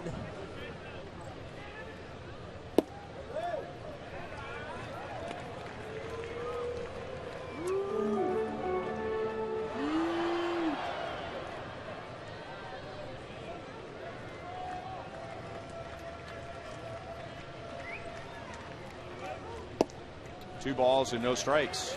Kevin Gregg had 22 saves for the Orioles last year. And Monty, you mentioned that we've seen him save games with other teams. He's also lost the closer's job with other teams.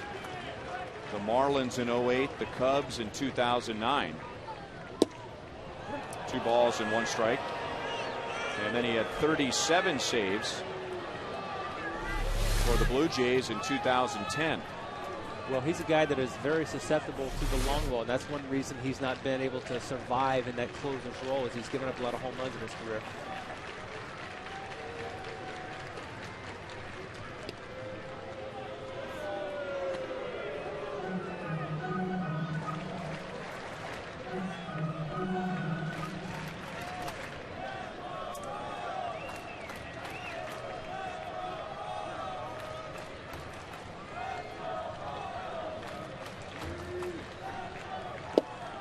Moustakas with another big swing, and it's 2 balls and 2 strikes. And you mentioned in between innings that the bats, and I agree with you that the bats are looking a little slow now. And again, it was a long night last night for the Orioles, a long night for the Royals. Adrenaline will get you only so far the next day after a short night's sleep. Well, we saw such a quick game early too, and that's a sign that the bats are a little bit tired.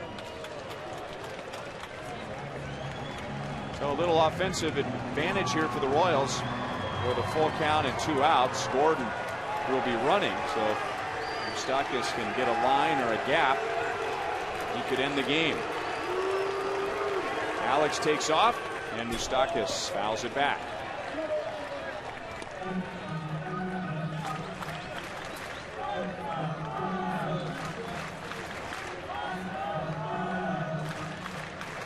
No runs have scored since the Orioles tied it with 2 outs in the 9th inning at 3.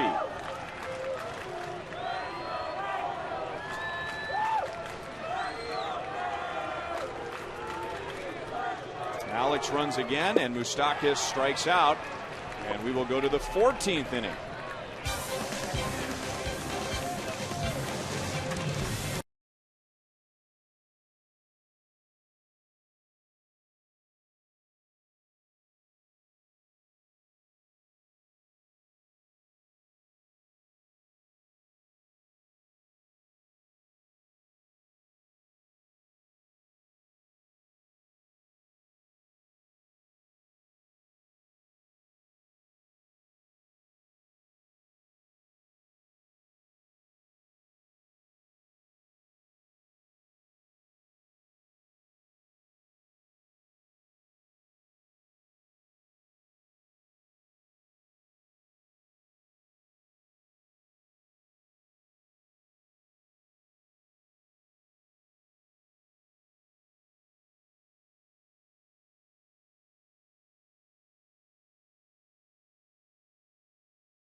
back down by the Royals dugout. Nate Adcock back on the mound, and what a whirlwind it has been for him.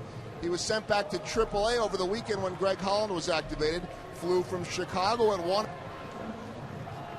and then ended up going to Los Angeles. From Los Angeles to Fresno, got in about 7:30 Sunday night, and then found out that Danny Duffy was hurt. He would need to come back. Got up at his hotel at 5 in the morning, left at 7, got to Texas, rejoined the team, and now here he is, set to pitch his 4th inning. Ryan? And thanks, Joel, and not really affected by all of that, as he's pitched very well. 3 scoreless innings. He's given up just 2 hits. And now a ground ball to deep short. And Escobar will throw out Robert Andino.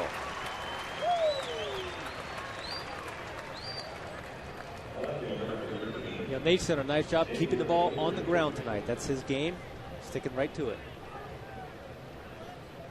25 pitches, and only 5 of those are out of the strike zone. And again, we get back to the bat slowing down, the concentration beginning to fade after the late night last night. No reason not to just throw strikes.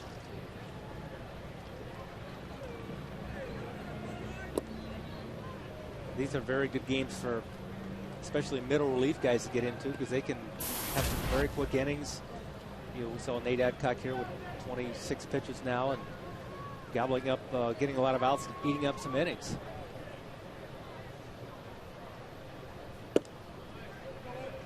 Two 2-0 on Avery. 2 out of 6, and he kept the inning alive for the Orioles in the 9th with a 2-out single, which allowed J.J. Hardy to come up after him and tie it at 3 in the 9th.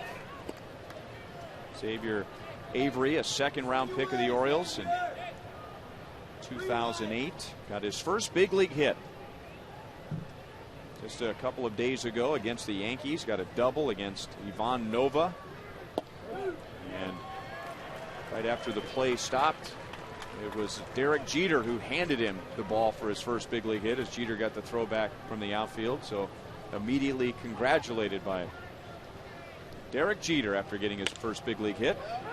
Hosmer to Adcock, who just gets to the bag in front of Avery, who can really run 2 outs. When Nate Adcock knows that Avery can get down to first base, so as soon as that ball's hit the right side, he does the right thing. He gets an immediate jump to first base, because you cannot hesitate with a runner like Avery. Otherwise, he's going to beat you there. Work on that play all spring training long. For pitchers, almost daily.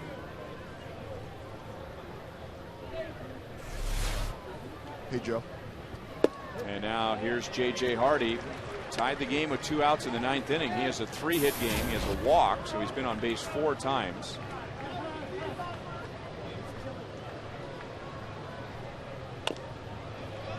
No balls, 2 strikes. Strike after strike from Nate Adcock.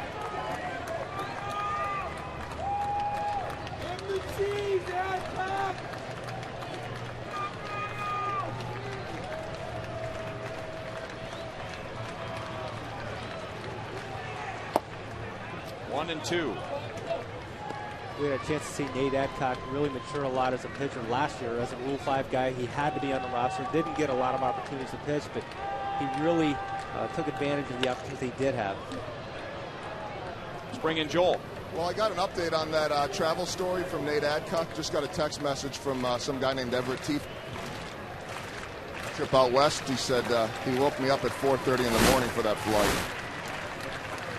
Just for the heck of it? No, he had to leave at 5. I'm assuming they were roommates. So good to hear from Teeford chiming in on the late night broadcast. Yes. Everett Teeford is a big Royals fan. Big Royals fan. Yep. He'll stay up all night until the game is over. Long-time viewer, first-time texter. Yep. Although he's not a first-time texter, right, Joel? Multiple times. Yep. Multiple offender. And his birthday the other day. Same birthday as George Brett. So happy birthday, Teeford. Moustakas plays the 1-hop, and we go to the bottom of the 14th inning. The Royals have Escobar, Kalu, and Quintero.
69 was the attendance, and with every inning, as you can imagine, the crowd thins out little by little, but the fans that are here are still into it. And we go to the bottom of the 14th inning in a 3-3 tie in a series that we figured would be entertaining because two young and up-and-coming teams trying to turn the corner.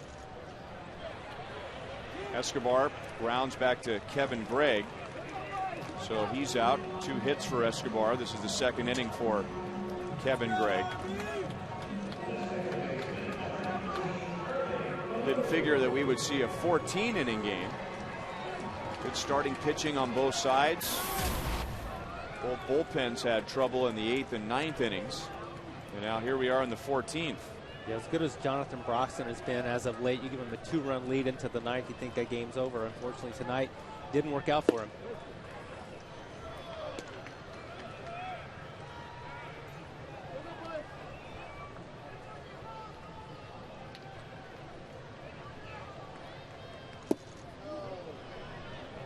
No swing, 1 ball, 1 strike. Well, again, we go back to the late nights, and the guys, their bodies are tired, their minds are tired, and concentration becomes a factor. And in a game like this,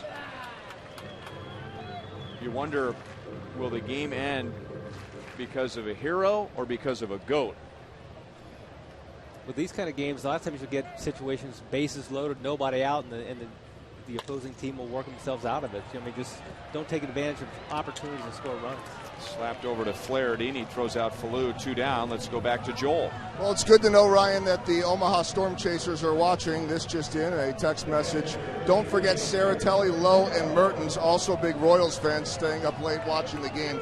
We mentioned before Omaha is off tonight, back home after a West Coast trip.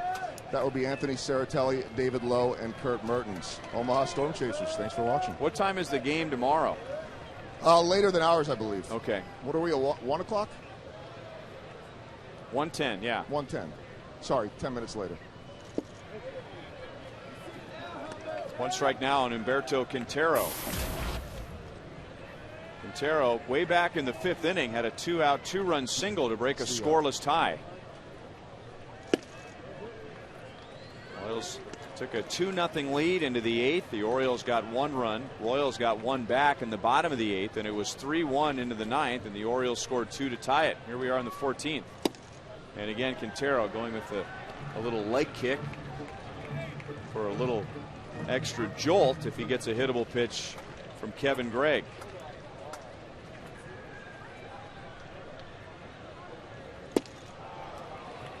This is the longest game for the Royals this year.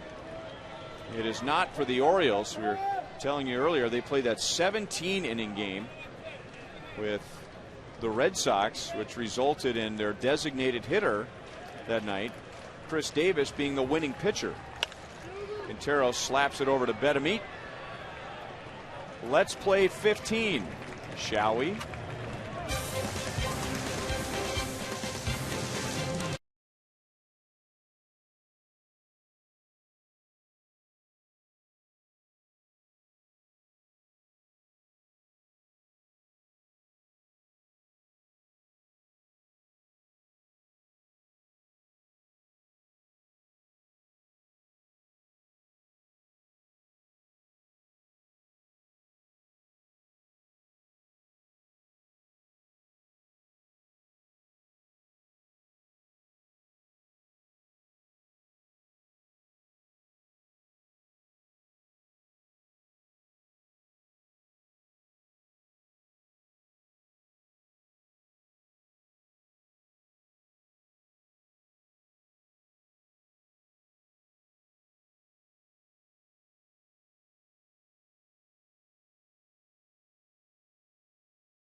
3-3 tie, Royals and Orioles in a 2-game series. Game 2 tomorrow is at 1:10.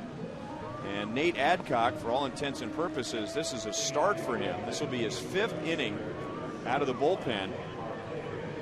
He has allowed an infield single and a double in his 4 innings tonight.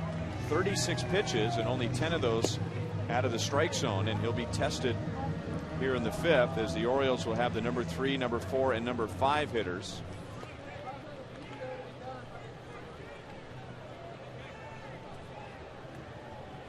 Mike Moustakas, we thought, had ended the game with a drive to deep right field in the 11th inning, but it was caught on the warning track. If J.J. Hardy had lined out or grounded out when he tied the game in the 9th, it would have been about a 2-hour and 23-minute game. Both the Royals and Orioles were pitching well, making quick outs. And now, as we go into the 15th, we're coming up on a 4-hour game.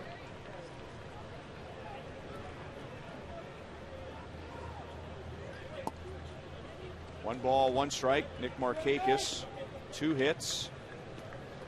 He has an RBI, his 19th of the year.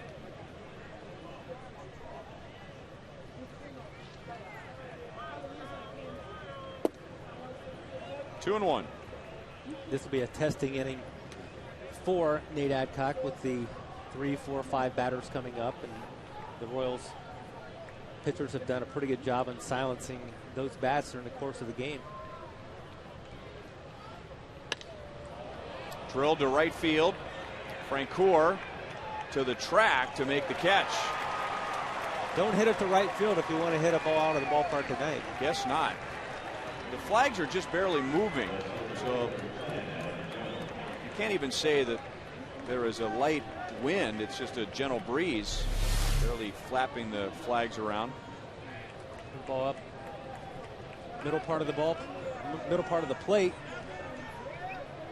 Look at Frenchie, does a nice job finding the fence, getting out there. No doubt.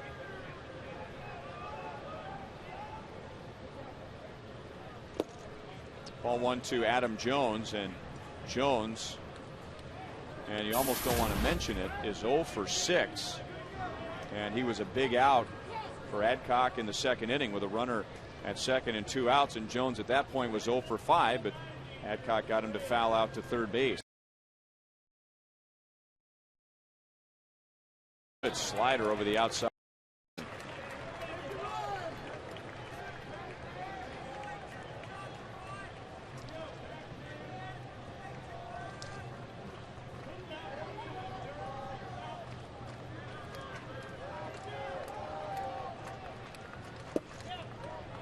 Just missed outside, and it's 2-1 on Jones, who has 11 home runs to lead the Orioles.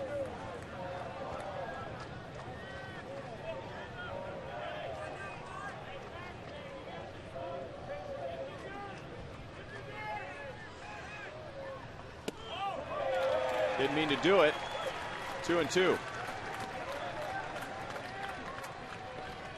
And to Nate Adcock's credit, he is away, away, and away to Adam Jones. Yeah, he's got that sinker that works in on the right-handers, and he goes with the little slider away. Nice mix.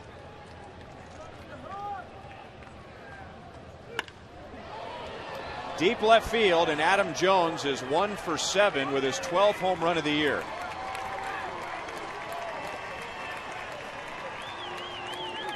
So up to that point, he was working him away. He was going to make sure that if he was going to hit it, he's going to have to hit it to right field, but that pitch stayed up.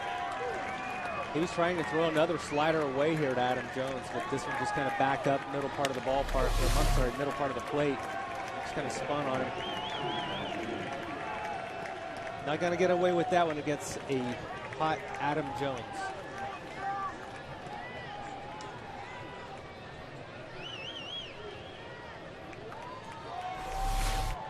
So it's 4-3 Baltimore in the 15th inning, with Baltimore scoring the game's last 3 runs, as Wieters grounds out to Falou, and now Wieters is 0 for 7. That's 60 home runs for the Baltimore Orioles this year. That leads the American League, and 40 of the 60 have been solo home runs.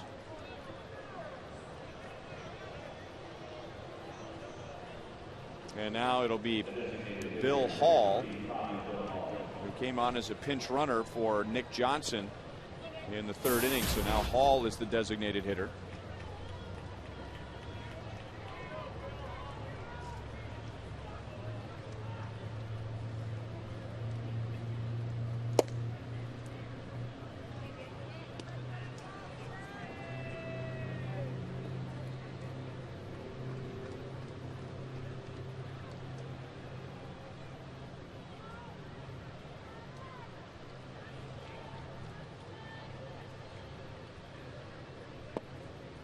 Two and 0. Royals in the bottom of the 15th inning. They'll have the top of the order. They'll have Dyson, Hosmer, Giavotella, and possibly Alex Gordon.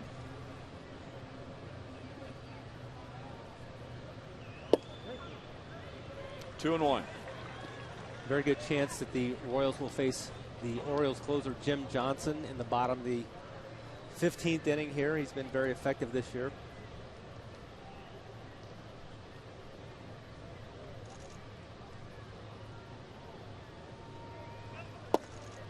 3 balls, 1 strike. Bedemeet would be next.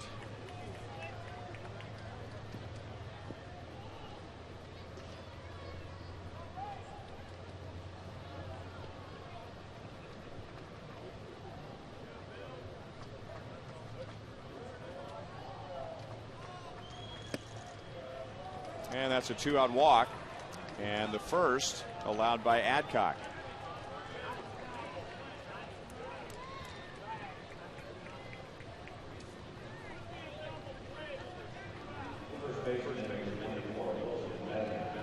Ed Yost getting 5 innings out of Nate Adcock out of the bullpen in a 15-inning game. And Adcock has faced Wilson Bedemeet twice, and both times Bedemeet grounded back to the mound. And a shot to Hosmer. It's off of his glove, and he goes to the bag to end the inning. But Adam Jones hits a long home run to put the Orioles in front 4-3.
Ball on Adam Jones, and in the top of the 15th tonight, he hits a home run against Nate Adcock to put the Orioles in front 4-3. This was a no-doubter as soon as Jones made contact. Yeah, this is hit 431 feet, but again, it was a hanging slider, just kind of backed up to the middle part of the ballpark, the plate, I'm sorry, and Adam Jones did not miss it. Remember, we were talking about that 17-inning game between the Orioles and the Red Sox, and Adam Jones hit a home run in that game late. He hit a 3-run home run off of Darnell McDonald, an outfielder for the Red Sox who came on to pitch. So a home run in the 15th and a home run in the 17th for Adam Jones this year among his 12 home runs. Now with 24 RBIs on the year, so he's having quite a season. Jim Johnson now pitching for the Orioles. And he throws high, and Bedemeet was able to keep his foot on the bag, or did he? Some of the fans outside the first base dugout don't think so, but Johnson is lucky that he had Bedemeet and not a shorter first baseman. There should have been a routine play, but Rod Dyson's speed kind of disrupts everything and almost got the overthrow from Johnson to Bedemeet.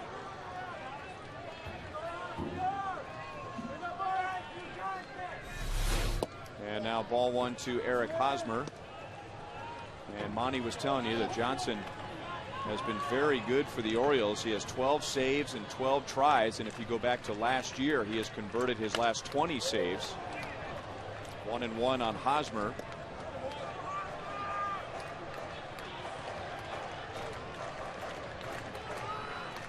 And Jim Johnson had only 21 career saves coming into the season, so he's not a guy that's used to being out there until this season. A bat that goes everywhere, and Hosmer is out. That bat broke and it split. And I think that's the second time that that's happened to Hosmer tonight. It is. He's got to get a new shipment of bats. It's one thing for a bat to break, but that thing split. And this thing was shattering into toothpicks, I think you mentioned earlier. Get a lot of toothpicks out of that one. See, they're pitching him away. Have you seen that before? Well, they're pitching him away. He's hanging out right on the end of the bat. But I mean, to break in half, but that thing split like somebody hit it right down the middle with an axe. So it's down to Giavitello with 2 outs and nobody on. Johnny is 0 for 2. And a little bit high from Johnson.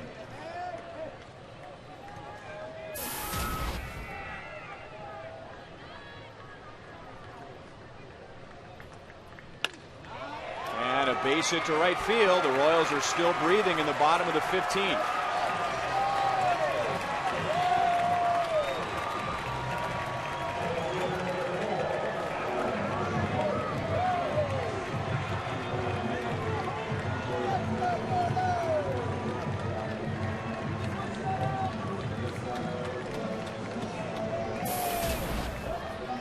Alex with 2 hits, and his double way back in the 8th was a big hit at the time because it turned a 1-run game into a 2-run game going into the 9th, but the Orioles scored 2 in the 9th to tie it at 3, and they just scored on a home run from Adam Jones in the top half of this 15th inning.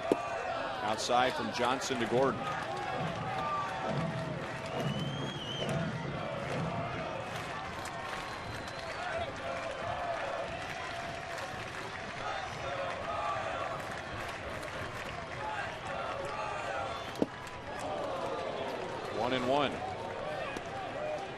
Johnson has a good, lively mid-90s fastball.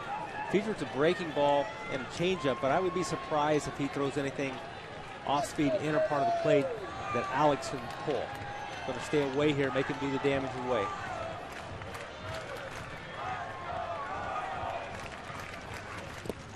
In the dirt, and a nice save by Wieters to keep that tying run at a scoring position. So Wieters still able to contribute, even though at the plate tonight he is hitless in 7 at-bats.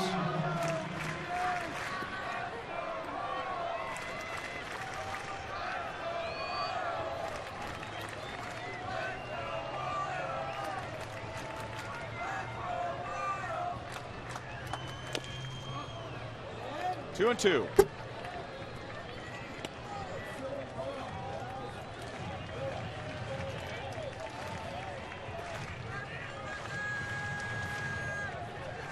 Royals got 2 runs in the 5th inning, 1 in the 8th.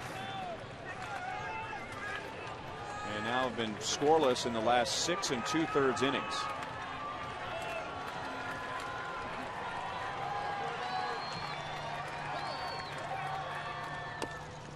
Still alive, and that thing came up and bit Alex.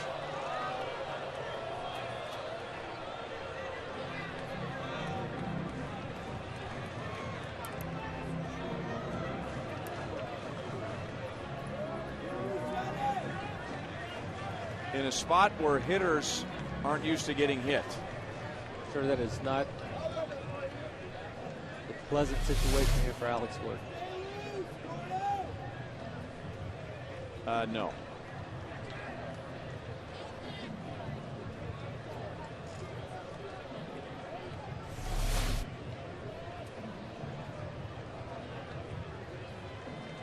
Frenchie's telling him to stick in there, Alex. You'll be okay. Easier for you to say, right?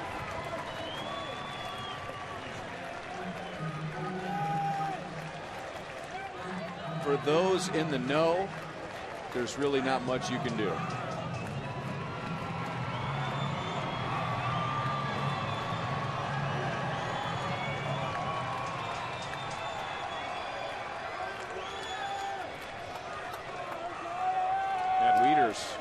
Took a similar shot earlier in the game.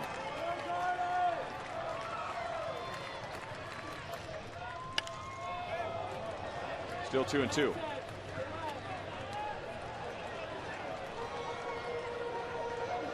Royals have a 4-game winning streak. They've won 6 of their last 7. The Baltimore Orioles are 11-5 on the road this year. That's the best record on the road in the American League. Giavotella at first base with 2 outs. 3 balls, 2 strikes. Francoeur's on deck. And now Giavotella will be running on the next pitch.